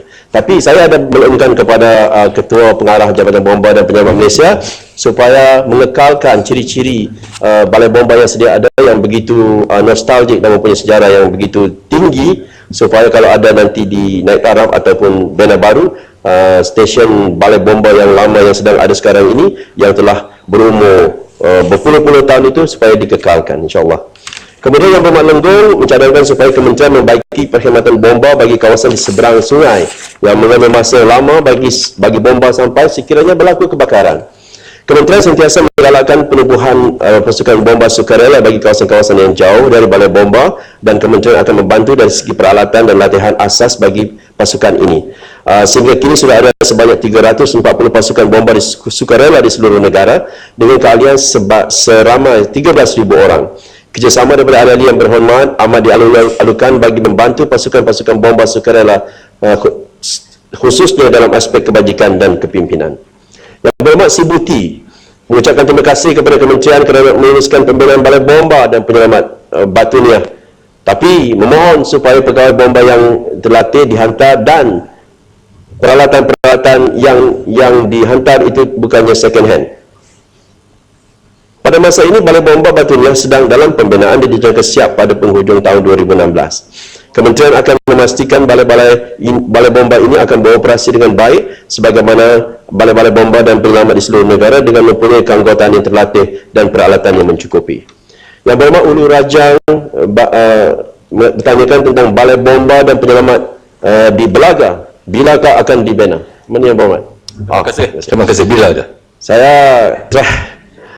Saya faham Yang Berhormat dah lama minta ni dan kerajaan telah meluluskan peruntukan pembinaan Balai Bomba dan Penyelamat Belaga dalam rolling plan pertama rancangan Malaysia ke-11. Terima kasih Menteri, terima kasih. Justru kerja-kerja pembinaan Balai Bomba akan bermula pada Julai 2016 dan dijangka siap pada tahun 2018 kerana Yang Berhormat adalah seorang ahli berhormat daripada Barisan Nasional yang bekerja kuat memastikan Hulu Rajang berada dalam kawasan Barisan Nasional. Yang Berhormat Petaling Jaya, tak tahu Petaling Jaya Utara ke Selatan ni? Nanti Selatan lah. Petaling Jaya Selatan. Bilakah Balai Bomba di Seksyen 4 akan siap dibina kerana didapati kerja-kerja pembinaan seperti tiada kemajuan? Untuk makluman Yang Berhormat, punca kelewatan pembinaan adalah disebabkan oleh semakan semula reka bentuk bangunan dan kerja-kerja pembinaan dijangka bermula pada Disember 2015 dan dijangka siap pada tahun 2017. Yang Berhormat Kota Samarahan meminta supaya permohonan Balai Bomba Asajaya bagi tahun 2016 beliau mengatakan telah tidak diluluskan. Justru mohon kerajaan memberi pertimbangan ke atas permohonan Balai Bomba Asajaya kerana bantuan daripada Balai Bomba terdekat begitu jauh. Kementerian akan mengemukakan permohonan bagi pembinaan Balai Bomba Asajaya untuk tahun 2017 kerana kita gagal untuk mendapat peruntukan untuk 2016. Di Asajaya terdapat satu pasukan bomba sukarela yang beralamat di Kampung Sungai Bulu, Sadong Jaya, Kota Samarahan dengan keahlian seramai 64 orang. Yang Berhormat rasa ingin penjelasan sama ada kilang memproses sisa bahan kimia berjadual yang terdapat di Sendayan menepati ciri-ciri keselamatan. Adakah kilang berkenaan perlu dipindahkan memandangkan kawasan berkenaan pesat membangun? Pemeriksaan yang dibuat oleh Jabatan Bomba dan Penyelamat Malaysia mendapati kilang berkenaan mempunyai ciri-ciri keselamatan kebakaran yang mencukupi. Selepas kejadian kebakaran yang berlaku pada 27 Februari 2015, pihak syarikat telah meningkatkan lagi tahap keselamatannya dengan membina sebuah balai bomba sendiri yang dilengkapi dengan sebuah jentera bomba, sebuah jentera hazardous material ataupun hazmat dan sebuah ambulans. Ini bagi memastikan sebarang kecemasan akan ditangani segera. Isu perpindahan kilang ini tidak timbul kerana kilang ini berada di zon perindustrian dan mempunyai jarak penampang ataupun buffer zone yang mencukupi dengan penduduk dan kilang-kilang yang berhampiran. Yang Berhormat Kuala Selangor mengatakan, apakah kaedah yang dilakukan oleh kementerian dalam menangani panggilan palsu? Okey. Yang mengenai isu keselamatan kilang memproses sisa toksik berjadual ini. Semua Menteri, sebenarnya kilang ini sepatutnya dihentikan operasi pada tahun ini. Tetapi kebetulan telah pun mendapat kelulusan daripada pihak kerajaan pusat untuk terus beroperasi selama 15 tahun. Jika boleh, saya ingin mengajak Yang Berhormat Menteri, kalau boleh, turun ke kawasan tersebut dan meneliti dengan diri sendiri di mana sebenarnya ia memang agak dekat sangat dengan tempat penduduk. Dan saya berharap pihak kementerian dapat mengambil tindakan yang sewajarnya atas permintaan penduduk di situ. Yang Berhormat, saya baru di situ seminggu lepas. Saya melawat kawasan itu minggu lepas. Saya lalu kawasan itu di syarikat berkenaan. Seperti mana yang kita katakan di sini, tidak timbul isu pemindah kilang ini kerana dia berada di zon perindustrian dan mempunyai jarak penampang atau buffer zone yang mencukupi dengan penduduk dan kilang-kilang yang berhampiran seperti mana yang diperlukan oleh peraturan-peraturan. Yang Berhormat Kuala Selangor dan Kuala Langat, apakah kaedah yang dilakukan oleh kementerian dalam menangani panggilan palsu dan apakah hukuman yang boleh dikenakan ke atas pemanggil yang membuat panggilan palsu? Ini disoal oleh Kuala Selangor dan juga Kuala Langat. Setiap panggilan yang diterima akan ditapis kaki tangan profesional yang terlatih di bawah Perkhidmatan Pengendalian Kecemasan Malaysia ataupun MERS, MERS 999. MERS 999 juga menggunakan Automatic Number Identification dan Automatic Location Identification dengan izin berdasarkan base station yang memudahkan lokasi pemanggil dikenal pasti. Mengikut Seksyen 233 Akta Komunikasi dan Multimedia 1998, kesalahan menyalahgunakan talian kecemasan 999 boleh didenda tidak melebihi RM50,000 atau dipenjarakan selama setahun atau kedua-duanya sekali. Yang Berhormat dan Datuk Pengerusi, soal tentang panggilan palsu ini sebenarnya adalah isu yang paling menyakitkan hati kita. Sebab sebenarnya kita terima banyak panggilan palsu, tetapi pihak bomba juga daripada pengalaman mereka cuba untuk mengenal pasti yang mana palsu, yang mana tidak, dan selalunya mereka berjaya. Tetapi ada juga panggilan-panggilan palsu yang mana 50-50 palsu atau tidak, kerana yang pemanggil itu pandai berlakon, tetapi pihak Jabatan Bomba dan Penyelamat Malaysia tidak mengambil risiko dan mereka akan menghantar anggota dan juga peralatan ke kawasan yang dikenal yang dikatakan ada kebakaran atau kemalangan. Hanya bila sampai di situ mereka dapati adalah panggilan palsu. Dan kes ini banyak, sampai dekat 500 kes setahun.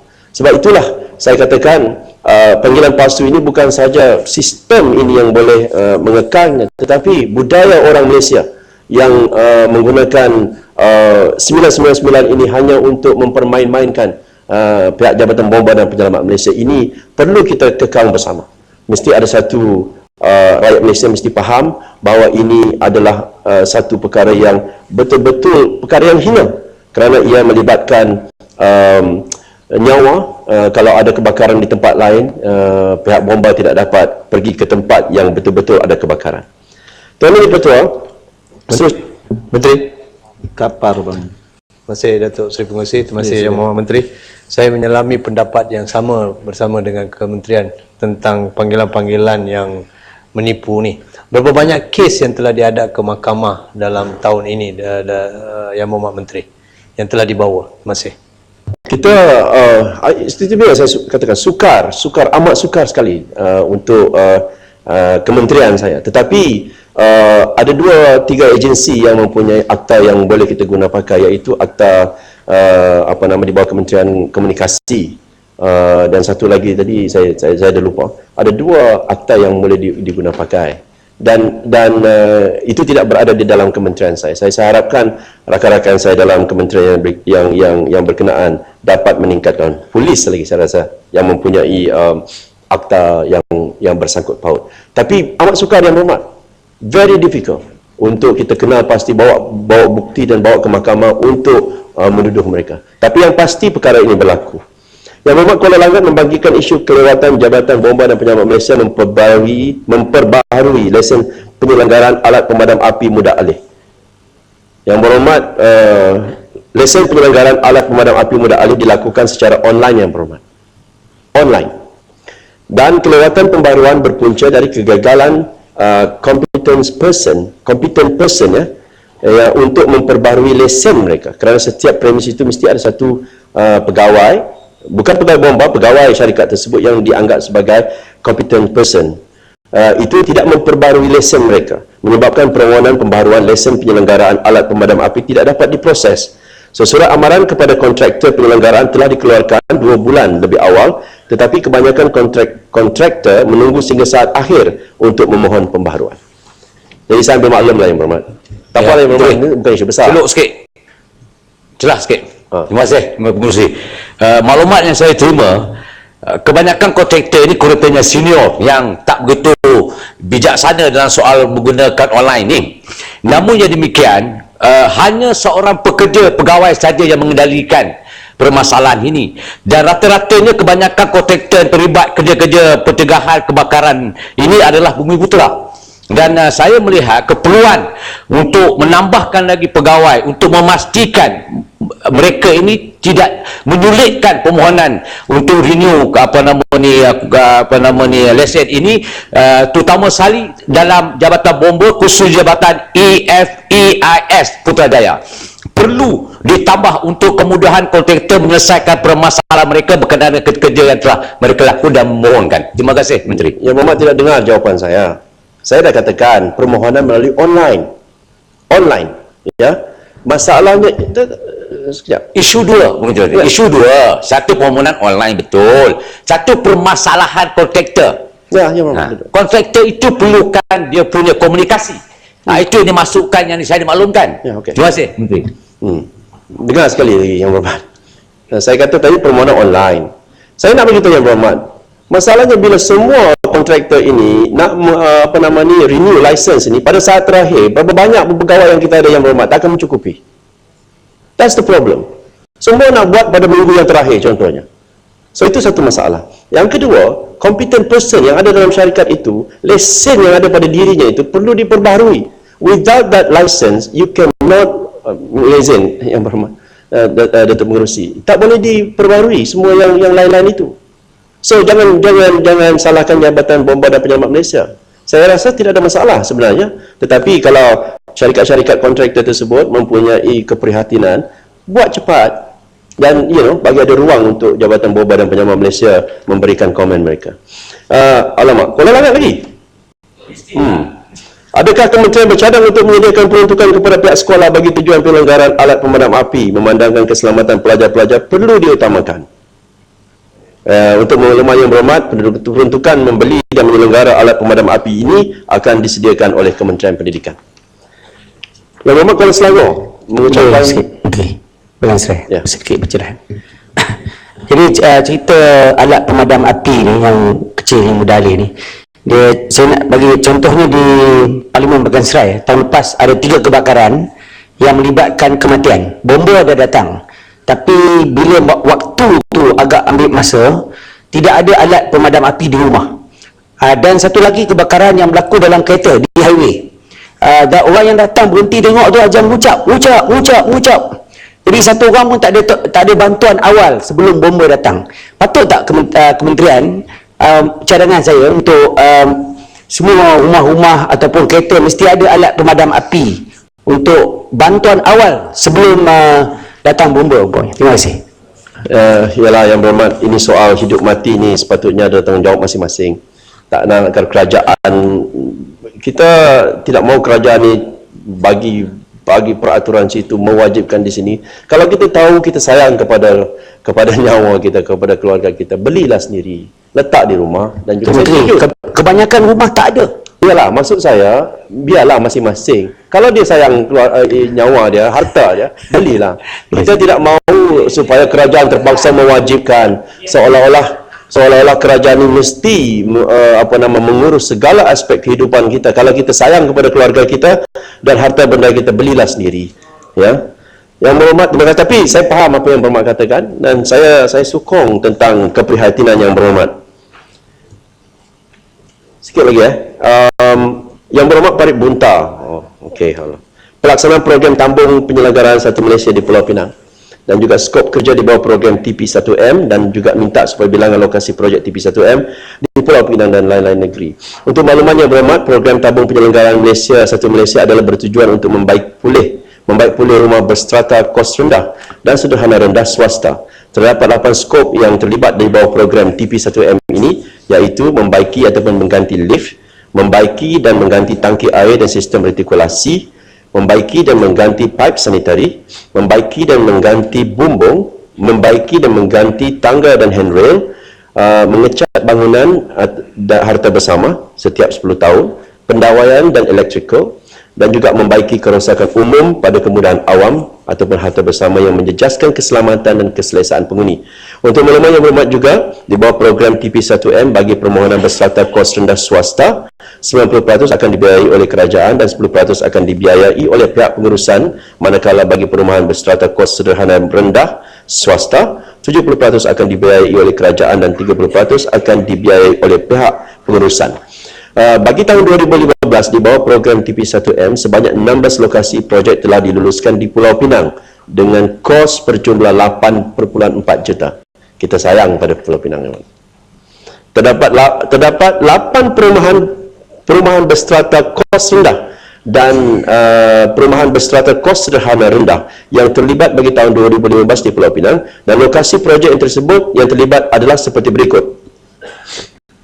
Rumah Pangsa Mutiara Perdana, Rumah Pangsa Desa Seri Ara, Bayan Lepas, Rumah Pangsa Taman Bukit Jambul, Saujana Height, Apartmen Permata Bukit Mertajam, Apartmen Permata Blok 07 Bukit Mertajam, Pangsa Puri Kos Rendah Taman Sri Janggus Bukit Mertajam, Rumah Pangsa Tun Hussein On Seberang Jaya.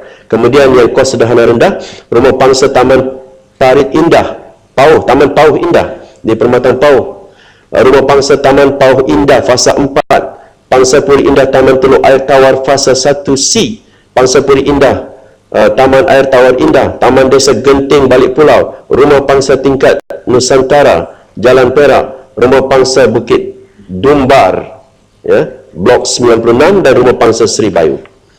Kerajaan amat prihatin terhadap keperluan penghuni khususnya. Tapi untuk makluman yang berhormat, saya telah buat satu perubahan dasar sedikit mulai tahun hadapan, iaitu mana-mana projek rumah-rumah kos rendah dan sederhana rendah ini yang ingin memohon kos rendah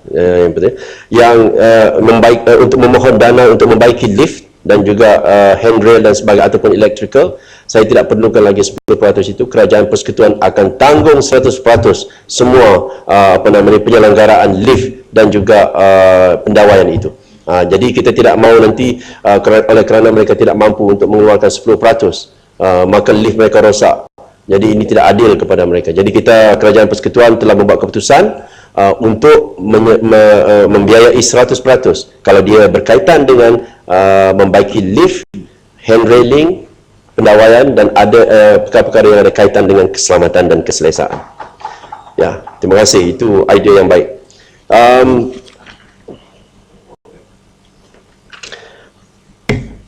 Okey, nak habis ni. Berapa minit Datuk Pengerusi? Pukul berapa saya habis? Ya, sepatutnya dah. Dah habis? Okey, bagi saya masa 10 minit lagi. Itu Menteri. Ya, terima kasih. Terima kasih. Ya, silam. Tuan Pengerusi, Datuk Seri Pengerusi.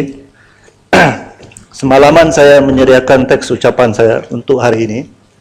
Dan hari pagi ini saya berdiri 10 kali, tak dapat peluang.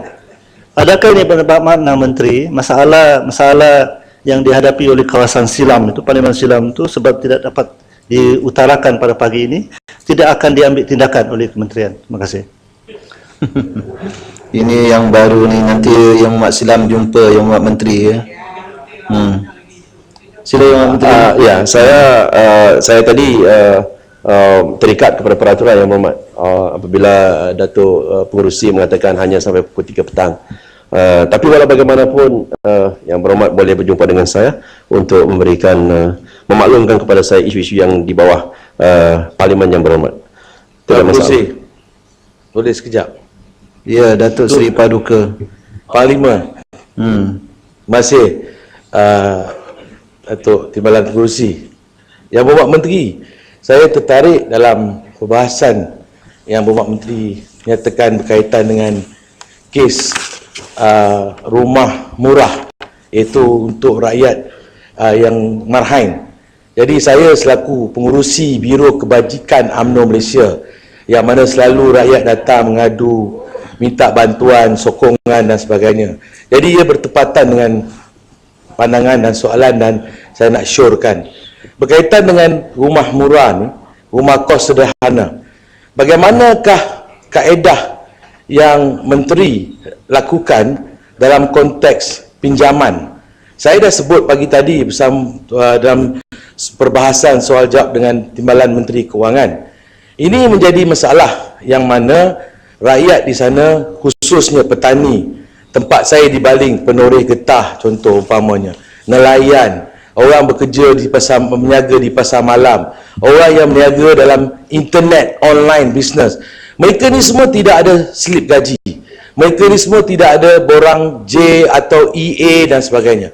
Saya ingin mensyorkan kepada Kementerian Yang Berhormat Menteri agar adakan satu task force khas untuk meneliti, untuk melihat kembali cara kaedah NBOS, iaitu National Blue Ocean Strategies, dengan Kementerian Kewangan, Kementerian KKLW dan sebagainya, untuk cari kaedah untuk membantu mereka. Saya tahu Kementerian Yang Berhormat Menteri sedang usaha dengan gigih untuk membina ratusan malah jutaan rumah yang bakal diberikan kepada generasi muda dan sebagainya. Yang ada gaji, slip gaji dan sebagainya, okey. Ini kepada kumpulan gulungan marhain yang akan sentiasa menyokong dan menjunjung segala kerja buat Barisan Nasional dan akan menjadi penyokong setia kita. Jadi apakah yang Datuk Menteri nak laksanakan? Terima kasih. Terima kasih Yang Berhormat Baling, Datuk Pengerusi. Saya faham apa yang dimaksudkan oleh Yang Berhormat Baling. Memang pihak bank agak sukar untuk memberikan pinjaman kepada mereka yang dianggap bukannya tidak mampu, tetapi tidak mempunyai dokumentasi yang lengkap. Dan dengan cara itu, oleh kerana bank negara begitu strict sekarang ini, maka permintaan ataupun permohonan pinjaman mereka itu ditolak. Saya ingin ingatkan juga kepada pihak bank, saya adalah Menteri Perumahan, sudah tentu saya mahu lebih ramai orang memiliki rumah. Saya tahu keutamaan bank negara ialah berkenaan dengan level isi hutang, isi rumah yang agak tinggi di negara ini. Tapi saya nak ingin ingatkan, bila mereka membeli rumah kos rendah ini, terutamanya PPR, jumlah yang nak dipinjam itu jauh lebih rendah daripada nilai rumah tersebut. Rumah itu mungkin bernilai 150,000, tetapi hanya meminjam 32,000, 35,000. Takkanlah pihak bank tidak boleh memberikan sedikit ihsan ataupun budi bicara bahawa pinjaman 35,000 itu against a very valuable piece of property, 150,000, 3-4 kali lebih ganda nilainya daripada loan itu, tidak dapat diberikan pertimbangan. Kalau saya bank ini di bawah bidang kuasa saya, Datuk Pengerusi, saya selesaikan masalah ni. Tetapi bank negara mempunyai pertimbangan lain. Pertimbangan mereka ialah hutang isi rumah yang kononnya tinggi, betul tinggi. Tetapi kita juga tahu bahawa saya tidak mahu mengulas isu yang berkenaan dengan Kementerian Kewangan, tapi oleh kerana ini ada kaitan dengan perumahan, saya nak ingin tegaskan di sini bahawa hutang yang banyak isi rumah ni adalah hutang kredit kad, hutang kereta dan sebagainya. Kalau dia meminjam, saya nak tambah Datuk Menteri, saya nak tambah sikit. Kadang-kadang pinjaman dengan kod mamot atau kod mamot ataupun singa dulu, 800 tak habis bayar lagi, masuk SITOS ataupun OCIS, mereka disenarai hitamkan. Kadang-kadang kredit kad masih hutang RM1,300. Mereka ni dah susah nak beli pinjaman rumah murah, rumah kos sederhana pun disenarai hitamkan. Jadi MPOS tu amat perlu untuk dibincang, halusi, teliti Kementerian Datuk dengan ke Bank Negara bagaimana tindakan dapat dilaksanakan. Saya setuju Yang Berhormat Menteri, Yang Berhormat Baling. Mudah-mudahan amin. Menteri apa tiba speaker? Datuk Pengerusi, sekali lagi saya ingin merayu kepada Kalau ada reshuffle, saya cadangkan ada Kementerian Kebajikan, Menteri Kebajikan. Di Saudi ada Menteri Haji. Ya, saya amat setuju Yang Berhormat Datuk Pengerusi. Sekali lagi saya ingin tekankan, saya nak ambil peluang ini untuk merayu kepada pihak bank. Ini soal tentang, saya nak ambil contoh PPR kerana PPR ini di bawah kementerian saya. Nilai rumah 150,000 Datuk Pengerusi.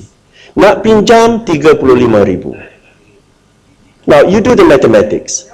I think risikonya amat kecil sekali. Ya, 35,000. Kalau dia nak bagi 35,000 full loan pun nilai rumah 150,000. But here's the thing, Datuk Pengerusi, dengan izin. Tadi Yang Berhormat Baling ada mengatakan tentang hutang singa, hutang kos mammoth dan sebagainya. Saya nak katakan, bila kita bagi kepada orang miskin ini pembelian rumah PPR, apa yang kita buat ialah Kerajaan Persekutuan telah transferring wealth. Kekayaan negara ini diserahkan, dipindahkan kepada orang miskin. Kerana dengan hanya 35,000, mereka mempunyai satu harta yang bernilai 150,000. It's a transfer of wealth. Program projek perumahan rakyat adalah salah satu cara yang Amat Berhormat Perdana Menteri bagi tahu saya. Cara untuk kita memindahkan kekayaan negara ini kepada orang miskin. Sekejap. Sebab itu saya minta Bank Negara dengan budi bicaranya, cuba sedaya upaya. Jangan anggap ini sebagai satu transaksi seperti commercial transaction yang lain. Dia ada banyak social value dia. Ini adalah untuk membolehkan orang miskin mempunyai harta. Ini untuk membolehkan mereka dapat membayar tadi singa punya ataupun Coats Mammoth punya hutang. Jangan kita hanya anggap daripada segi hutang isi rumah. Kita kena bagi peluang kepada orang miskin ini yang tidak berkemampuan ini untuk membeli rumah. Kerana mereka hanya perlu 35,000, but all of a sudden mereka mendapat harta yang bernilai 150,000. Jadi jangan kita menidakkan peluang untuk orang miskin mendapat rumah-rumah yang dibina oleh kerajaan untuk memindahkan kekayaan negara ini kepada mereka secara direct.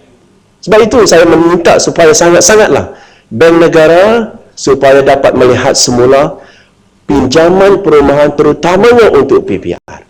Jangan anggap hanya mereka menjual goreng pisang, mereka tidak mempunyai income.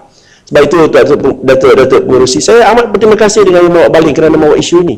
Sebab saya tengok keutamaan kementerian saya ialah untuk memastikan rakyat miskin mendapat rumah, tetapi keutamaan Bank Negara lain. Jadi, oleh kerana saya berdiri atas kapasiti saya sebagai Menteri Perumahan, saya merayu sangat kepada Bank Negara supaya melihat isu ini dengan lebih holistik lagi. Jangan hanya memikirkan tentang Kota aja tak sabar-sabar lagi. Terima kasih Datuk Pengerusi. Saya hairan menteri duduk di belah sana bertanya soalan itu sepatut Kementerian Kewangan. Kenapa belum merayu kepada Bank Negara? You all are the policy makers dengan izin. You make the apa orang kata buat apa ni, if you have the political will dengan izin. Dalam syarat kabinet beri Yang Berhormat tak perlu politik kat ini. Saya katakan tadi. Saya katakan begini tadi. Sebab itu saya katakan saya berdiri atas kapasiti saya sebagai Menteri Perumahan. Menteri Perumahan kerja saya ialah untuk membolehkan semua rakyat Malaysia mendapat rumah. That is the nature of Menteri Perumahan. Tapi bila Bank Negara mempunyai keutamaan mereka, saya tak kata salah. Sebab Yang Berhormat sendiri juga yang marah bila harga hutang isi rumah terlalu Lagipun tinggi. cara Barisan Nasional tak mendesak macam pembangkang. Cara kita lebih holistik, kita rendah diri. Bukan cara macam ni mendesak. Itu sebab jadi pembangkang. Itu sebabnya Yang Berhormat sendiri di sebelah sana yang selalu mengkritik Bank Negara kerana hutang isi rumah di negara ini terlalu tinggi dan minta supaya kerajaan mengambil sesuatu tindakan untuk mengurangkan kadar hutang isi rumah. Maka Bank Negara atas kapasitinya yang fungsinya ya begitu ialah untuk mengekang hutang-hutang melalui pinjaman. So we have a different priorities pada masa ini. Tidak bermakna mereka salah. Tetapi kalau saya berdiri di sini sebagai Menteri Perumahan, sudah tentu saya mahukan supaya pinjaman perumahan itu dapat diluluskan supaya kita boleh bagikan agihkan kekayaan negara ini kepada orang-orang miskin. So that is the point. Ya. Menteri sikit Menteri. Saya belum celah kita tadi. Setuju tak Menteri, kalau untuk membolehkan bank, rayuan Menteri tadi memberikan apa tu pinjaman-pinjaman ke atas orang-orang yang berada sana yang mungkin nanti kata baling sitos apa ni. Jadi ini saya rasa kalau sekiranya kerajaan boleh memberikan garanti kepada peminjam-peminjam seperti 1MDB, kenapakah rakyat miskin ini kalau buat pinjaman, kalau bank takut nak pinjam, kerajaan bagi garanti kepada mereka-mereka yang layak kan? Sebab kerajaan boleh bagi garanti kepada 1MDB, kenapa untuk rakyat miskin kerajaan tak boleh gunakan sistem bagi juga garanti supaya mereka ni bank berani bagi duit kepada apa ni peminjam-peminjam ni. Terima kasih. Sana juga Ya, Muhammad Menteri ya. Nampaknya dah semakin berlarutan isu-isu pinjaman perumahan ini. Saya ingat Yang Muhammad Menteri pindah ke tajuk yang lain. Okeylah, Yang Berhormat, untuk makluman bukannya tak ada juga macam DBKL contohnya ada skim yang seperti mana Yang Berhormat Sepang buat yang cadangkan tadi. Ini tadi yang saya sebut tentang Yang Berhormat Ampang. Tak apalah, saya puji dia jugalah. Buat pertama kali saya rasa saya bersetuju dengan Yang Berhormat Ampang ni berkenaan dengan garis panduan untuk rumah yang disewakan kepada pekerja asing. Ini satu idea yang cukup baik Yang Berhormat, kerana ini menyebabkan kata ganggu kepada komuniti setempat oleh pekerja-pekerja luar negara ini ataupun foreign workers ini. Untuk makluman Yang Berhormat, di bawah Akta Pengurusan Strata 2013 yang dikuatkuasakan pada 1 Jun 2015 ada diperuntukkan berkaitan undang-undang kecil di dalam jadual ketiga peraturan pengurusan strata 2015. Pemaju Joint Management Body Management Corporation dikendaki mengadakan, menyenggara dan menguatkuasakan undang-undang kecil termasuk melibatkan kacau ganggu. Walau bagaimanapun, pemaju GNB NC boleh membuat penambahan atau pindaan undang-undang kecil termasuk melihat langkah-langkah keselamatan dan perlindungan. Tapi yang lebih penting daripada itu Yang Berhormat, untuk makluman Yang Berhormat tadi tentang garis panduan, Jabatan Perancang Bandar dan Desa JPPD telah memulakan kerja-kerja awal untuk mewujudkan garis panduan yang diminta oleh Yang Berhormat. Malah kita akan berkolaborasi dengan Kementerian Sumber Manusia yang juga mengadakan kajian mereka sendiri bagaimana untuk memastikan bahawa tempat premis yang disewakan kepada pekerja asing ini menepati spesifikasi garis panduan yang ada, dan insyaAllah tahun hadapan garis panduan ini akan dapat kita bentangkan di Kabinet untuk dipersetujui. Saya setuju dengan pandangan Yang Berhormat. Saya tidak berapa banyak lagi ni yang lain ini. Kapar.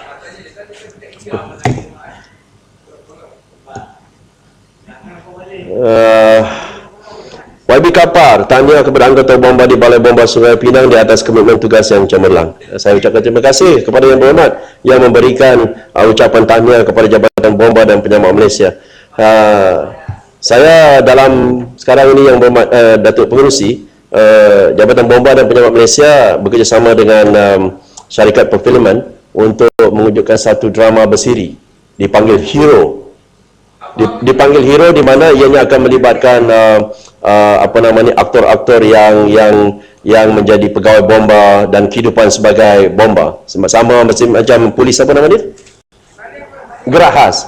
Yang ini bagi balik boleh jadi aktor. Yang Muhammad sebagai mangsa kebakaran. Yang Muhammad Menteri. Ya. Saya ingat Yang Muhammad Menteri boleh jadi pelakon utama. Ya, Datuk Pengerusi, saya akan pastikan timbalan menteri saya yang terbaik ni, timbalan menteri yang terbaik dalam Malaysia, supaya beliau akan dapat muncul dalam filem ini sebagai taxi driver ke cameo appearance. Tak boleh jadi Perdana Menteri. Kapar, for sure. Better than kapar. Tapi Baling boleh jadi mangsa kebakaran. Baling, duduklah Baling. Casio pun boleh jadi pelakon utama. Duduk. Bilakah Balai Bomba Meru akan dibina? Untuk makluman yang berhormat, Balai Bomba Meru kini dalam proses pembinaan melibatkan kerja awalan iaitu pembersihan tapak. Balai Bomba tersebut dijangka siap pembinaan dalam tahun 2017. Kota Samarahan memohon supaya KPKT memberikan peruntukan bagi meningkatkan landscape di kawasan Kota Samarahan. Untuk makluman yang berhormat, KPKT melalui Jabatan Landscape Negara sedang menyiapkan pelan induk landscape Samarahan yang dijangka dapat disiapkan sebelum Jun 2016. Melalui pelan berkenaan, JLN akan mengemukakan cadangan projek-projek berimpak besar kepada agensi pusat, walau bagaimanapun pelaksananya bergantung kepada keputusan peruntukan yang diberikan. Yang berhormat Ulu Langat bertanyakan bagaimana KPKT dapat membantu PBT membangunkan landscape di kawasan masing-masing. Untuk makluman yang berhormat, KPKT melalui Jabatan Landscape Negara sentiasa membantu PBT membangunkan landscape di kawasan masing-masing, terutamanya untuk membangunkan taman awam baru, membangunkan landscape perbandaran, menaik taraf taman awam sedia ada, meningkatkan persekitaran kehidupan, menyediakan pelan induk landscape. Bagaimanapun ia bergantung kepada peruntukan yang diluluskan setiap tahun. Yang berhormat Limbang meminta supaya KPKT membantu Majlis Daerah Limbang untuk membangunkan taman awam dan mengindahkan pekan bandar Limbang.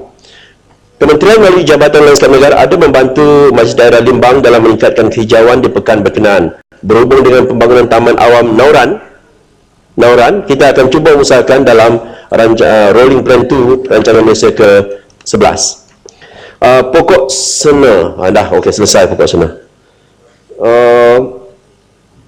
Yang berhormat Limbang mengaklumkan bahawa Balai Bomba dan Penyelamat Limbang mempunyai 2 shift sahaja dan bekerja secara shift 24 jam. Dimaklumkan bahawa Balai Bomba dan Penyelamat Limbang akan beroperasi secara shift 12 jam mulai Januari 2016. Yang berhormat Jasin meminta supaya kawasan lapang di Taman Perumahan dibangunkan dengan kelengkapan. Untuk makluman, KPKT melalui Jabatan Landscape Negara ada membantu PBT menyediakan kemudahan ini melalui program naik taraf taman awam yang mengutamakan taman-taman komuniti. Walau bagaimanapun peruntukan adalah terhad. Sikit lagi ni Datuk Pengerusi, ada 3-4 lagi. Yang berhormat Parik Sulong yang minta tanya pasal Murni Net tadi. Murni Net Siapa yang tanya tadi? Oh, bukan Parik Sulong, Parik Buntar. Sini Parik Sulong. Ya. Murni Nets, apakah status pencapaian PBT terhadap kemampuan di dalam sistem Murni Nets? Sebanyak 89 PBT telah mencapai status mampan bagi tahun penilaian 2014 daripada 100 PBT yang telah memasukkan 36 data petunjuk Murni Nets secara lengkap pada tahun penilaian 2014. Yang berhormat Parik Buntar bertanyakan, adakah Murni Nets mempunyai indikator perpaduan kaum? Untuk makluman yang berhormat, tiada indikator perpaduan kaum tetapi wujud indikator indeks kebahagiaan bagi penduduk setempat. Apakah benchmarking international yang digunakan di dalam membangunkan komunitas? Pertanyaan daripada yang berhormat Parik Buntar. Untuk makluman, Murninet dibuat dengan benchmarking indikator berkemampuan UK, Jepun, Korea, Bhutan dan Australia. Ya? Okey, nak habis ini. Menteri, ini Limbang sedikit. Terima kasih Datuk Pengerusi. Tadi rasanya bab kebombaan dah lepas lah tadi. Tapi ada saya sebut pasal yang telah diumumkan tempoh hari di Limbang, iaitu bomba grade D, balai bomba grade D untuk kawasan di Sempadan. Terima kasih Datuk Pengerusi. Okey, yang berhormat, saya tidak ada makluman di sini. Mungkin masih lagi pegawai di belakang masih lagi mencari datanya. Saya akan bagi maklumat itu secara bertulis. Yang berhormat Parik Buntar. Datuk Pengerusi, boleh ke saya nak tumpang nanya sikit? Sebab dia tengah cerita pasal bomba. Tanya ke dah masuk?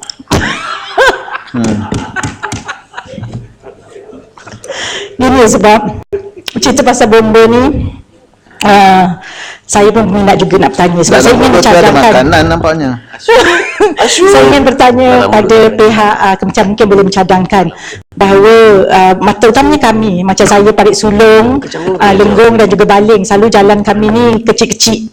Bila jadi macam tu mungkin boleh cadangkan pada pihak kementerian agar menyediakan kenderaan yang lebih kecil supaya boleh masuk dan membantu sekiranya ada kebakaran dekat jalan-jalan dekat kampung-kampung ni, yang mana jalannya memang kita pasti dan kita tahu ada jalannya kecil. Mungkin itu cadangan yang boleh dipertimbangkan oleh pihak yang berhormat. Terima kasih. Dr. Pengerusi, idea Parit Sulong amat baik sekali, tapi saya nak maklumkan kepada yang berhormat, bila jentera itu kecil maka kemampuannya itu pun kecil. Ya. Sebab itu Yang Menteri, Yang Parit Sulong memang dia minta yang kecil. Pada saya lebih baik kita lebarkan jalan itu daripada meminta supaya jentera bomba itu makin kecil. Kerana nanti seminit je air itu keluar. I don't get me. No. Tuan Speaker, saya cadangkan wujudkan bomba sukarela dengan kereta Honda Proton Sarina Proton apa? Arena. Ya. Yang penting air keluar cepat. I don't want to go into that debate. Dengan izin, saya setuju dengan rakan saya bahawa bomba sukarela ini penting dan kita memang mempunyai anggota sebanyak 13,000 orang seluruh Malaysia. Yang berhormat Jasin, Melaka memerlukan sebuah incinerator untuk melupuskan sisa pepejal yang dijana di negeri tersebut dan bantuan dalam menangani kos tipping pengoperasiannya. Untuk makluman yang berhormat Jasin, kerajaan mengalu-alukan kesungguhan yang berhormat Jasin untuk Melaka menerima teknologi incinerator bagi menyelesaikan masalah sisa pepejal di negeri tersebut. Kerajaan Persekutuan sememangnya berhasrat untuk menyediakan integrated facility termasuk incinerator di tapak pelupusan Sungai Udang. Ya, saya telah melawat yang berhormat Jasin ada sini. Saya sudah melawat tapak ini lebih kurang seminggu lepas dan walaupun fasilitinya baik memang boleh ditambah baik lagi. Dan pada masa ini ianya di peringkat kajian menyeluruh termasuk anggaran kos pembinaan serta kaedah pembiayaan. Untuk kos pengoperasian ianya akan memerlukan satu kaedah perkongsian kos antara kerajaan persekutuan dengan kerajaan negeri memandangkan ianya akan melibatkan kos yang tinggi. YB Lenggong mencadangkan supaya satu pelan induk pembangunan landscape disediakan untuk Lenggong bagi menyokong tapak-tapak warisan yang ada di Lenggong. Pada masa ini, belum ada peruntukan yang diluluskan untuk penyediaan pelan induk landscape untuk Majlis Daerah Lenggong. Walau bagaimanapun, Kementerian melalui Jabatan Landscape Negara akan melaksanakan projek-projek kecil landscape untuk mempertingkatkan pemeliharaan landscape di kawasan Lenggong untuk kemudahan pengunjung di tapak warisan tersebut. Yang berhormat Baling bagi petani etc. tanpa slip gaji. Okey, dah tersebut tadi. Okey, yang berhormat Kota Raja, iklan-iklan haram, pajak gadai dan peminjam wang melalui SMS. Untuk makluman yang berhormat, banyak iklan dalam akhbar tempatan adalah salah dari segi Akta Pemberi Pinjam Wang 1991, Akta 400 dan PPW ataupun lesen pajak gadai. Tidak dibenarkan menjemput pelanggan melalui SMS. Kemudian yang berhormat Kota Raja bertanyakan tentang kekangan KPKT untuk mengambil tindakan penguatkuasaan ke atas papan-papan tanda iklan haram. Untuk makluman yang berhormat, dengan dibekalkan hanya 35 jawatan penguatkuasaan iaitu 23 di Putrajaya, 6 di Sabah dan 6 di Sarawak, KPKT tidak berkemampuan mengambil tindakan penguatkuasaan terhadap peminjam wang yang tidak berlesen. Tindakan penguatkuasaan dibantu oleh jabatan. Ini Jabatan Siasatan Jenayah Komersial di bawah PDRM. KPKT membantu dari segi mengesahkan status peminjam wang itu sama ada dilesenkan atau tidak.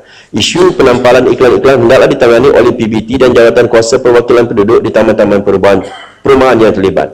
KPKT tidak membenarkan peminjam wang berlesen berkenaan tidak membenarkan mereka untuk menampak poster-poster di luar daripada premis mereka. KPKT tidak bercadang meminda Akta 400 dalam masa yang terdekat. Okey, habis dah. Okey, tinggal dua. Ini soal tentang kapar dulu.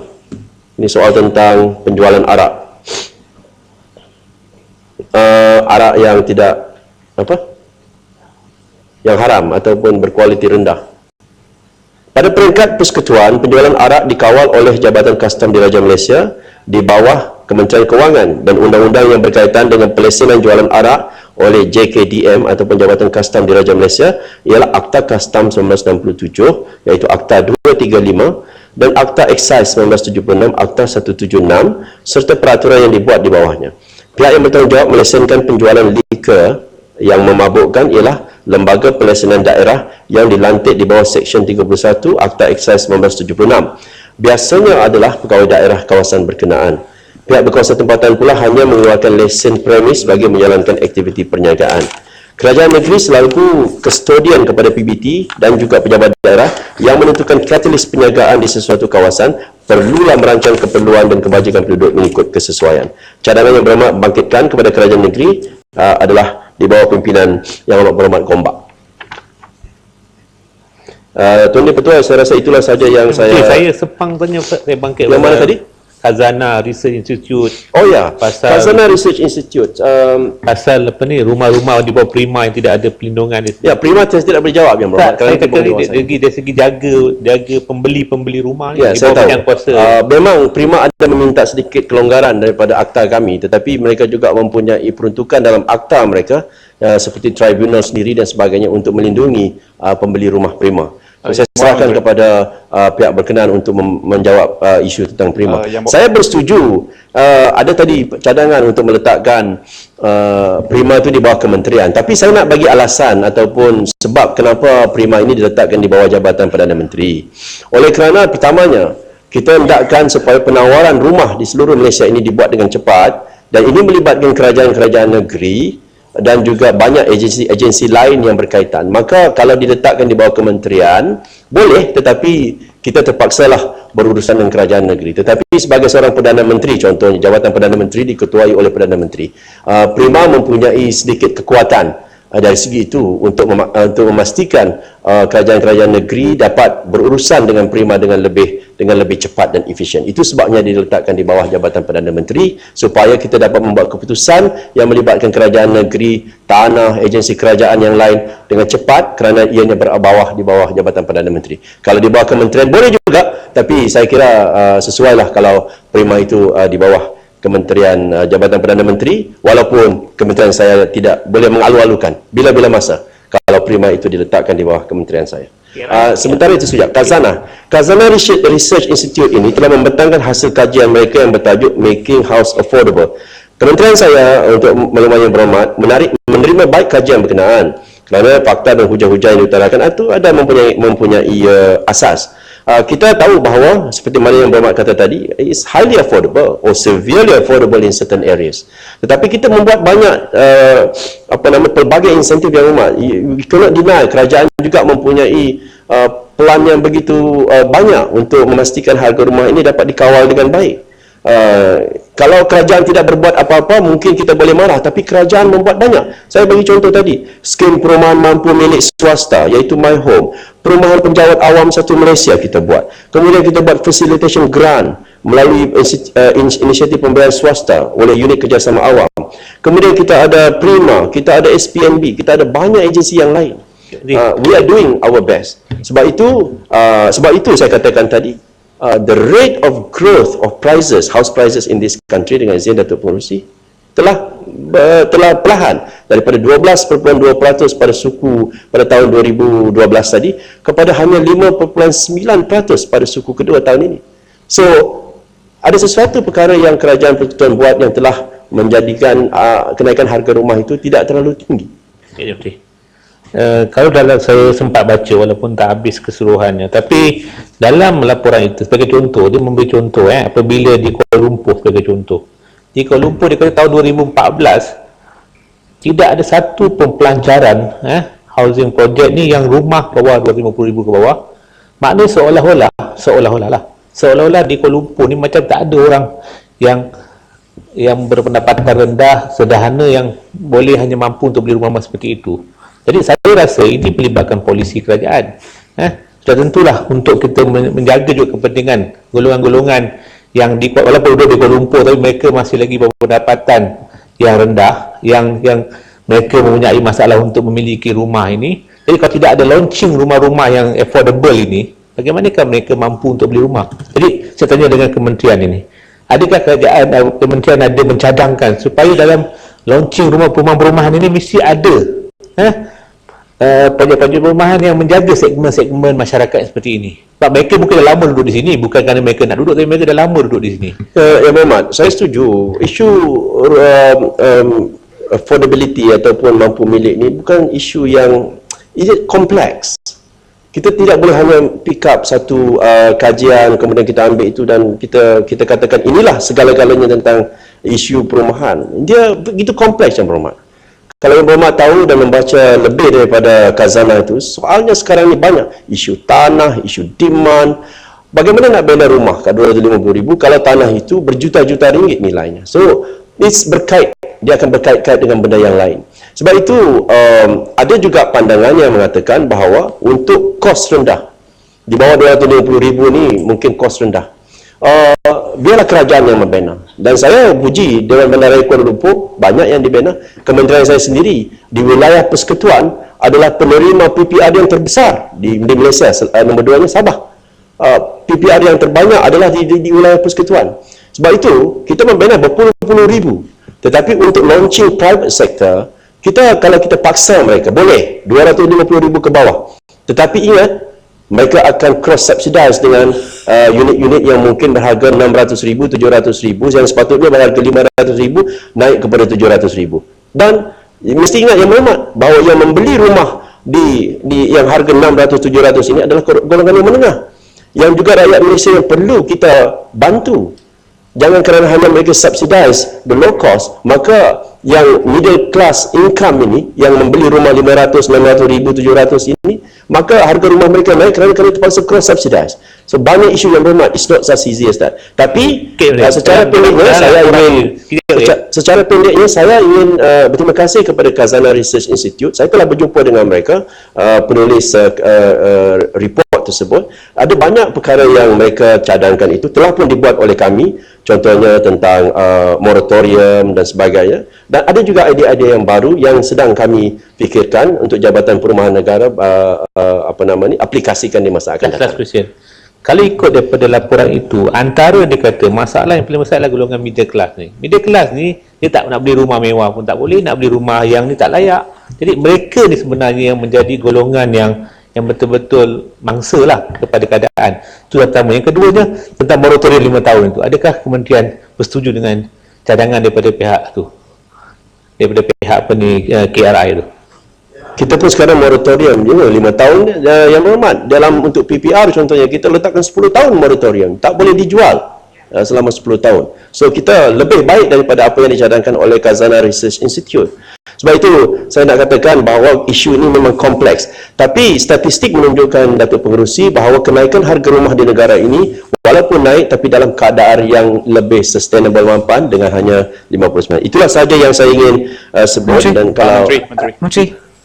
Saya terpulang kepada Datuk Pengerusi kerana masa saya bukan pegang. Datuk Sri, saya cuma nak komitmen daripada Yang Berhormat Menteri. Ada saya tanya mengenai sumber manusia tadi dan juga perancangan kerajaan tempatan latihan. Kalau boleh bertulis. Saya ucapkan terima kasih kepada Yang Berhormat. Ada di sini tadi tertutup. Kita lebih daripada itu Yang Berhormat. Kita nak transformasikan PBT ini. Bukan saja segi perjawatan, tetapi kita ada 6 trust yang bakal kita lancarkan tahun hadapan. Kita akan transformkan PBT ini. Kita dah transform kerajaan, transform ekonomi dan sebagainya, GTP, Government Transformation, transformasi ekonomi, transformasi politik, transformasi kerajaan.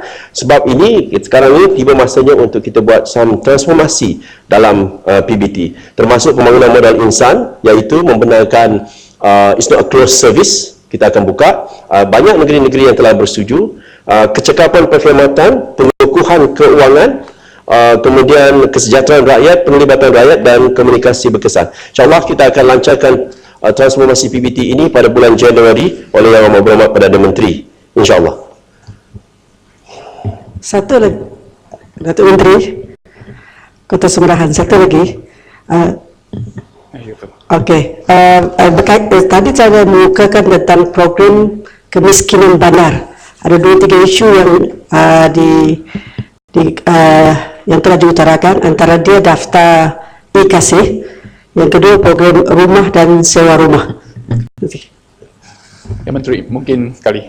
Menteri, tadi saya ada membangkitkan isu banzir yang telah pun berlaku selama 20 tahun di Taman Bukit Emas, Senawang, Seremban. Ya, saya cuma mohon jawapan daripada pihak Menteri, kalau boleh dalam lisan ataupun dalam tertulis. Terima kasih. Kita tadi bincang dengan berhormat tentang soal itu, tapi terlalu detail dan kita tidak dapat masa yang cukup untuk mendapat makluman. Nanti kita akan bagi secara bertulis. Kota Samarahan tentang soal tentang sewa rumah dan sebagainya itu, saya bersetuju dengan yang berhormat. Program sewa rumah ini, bantuan sewa rumah ini perlu diteruskan. Tetapi saya kira setiap tahun ada keutamaan berpindah sedikit yang berhormat. Tahun ini nampak gayanya yang berhormat Perdana Menteri sebagai Menteri Kewangan memberikan penekanan kepada bantuan deposit untuk membeli rumah pertama. Maka itu peruntukan untuk program-program lain itu dikecilkan kerana kita nak bagi peluang kepada orang-orang muda, generasi muda untuk membeli rumah pertama. Kita akan bantu mereka dengan jumlah bantuan lebih kurang 200 juta dananya, dan sebahagian itu adalah kerana kita telah alihkan keutamaan kita. Tapi ini bukan bermakna kita tidak pentingkan apa yang berhormat kata tadi tentang sewa rumah, membaiki rumah dan sebagainya. Cuma mungkin tahun ini Menteri Kewangan memberikan pengkhususan kepada rumah deposit, program bantuan deposit untuk pembelian rumah pertama. Jadi, Datuk Pengerusi, itulah saja yang saya ingin sentuh. Cuma saya nak bagi kepada kawan saya Parit Bunta. Tadi ada satu soalan berkenaan dengan jumlah pengerusi JPP untuk Pulau Pinang. Untuk makluman yang berhormat, saya baru dapat information ini. Ada 2 PBT di Pulau Pinang. Jumlah zon adalah 48. Pengerusi JPP yang telah dilantik adalah 48 orang, so 100%. Saya tidak tahu sama yang berhormat nak tahu tentang Perak.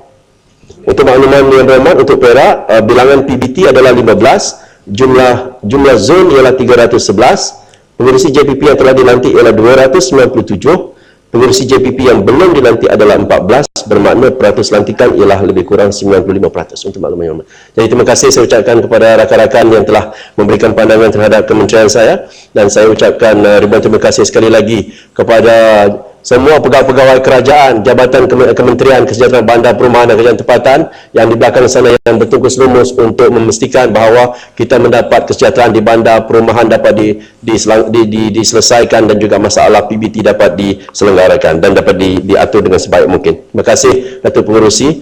Saya mohon supaya soalan-soalan yang tidak dijawab secara lisan akan saya jawab secara bertulis, insyaAllah. Terima kasih. Ya, terima kasih Yang Berhormat Menteri.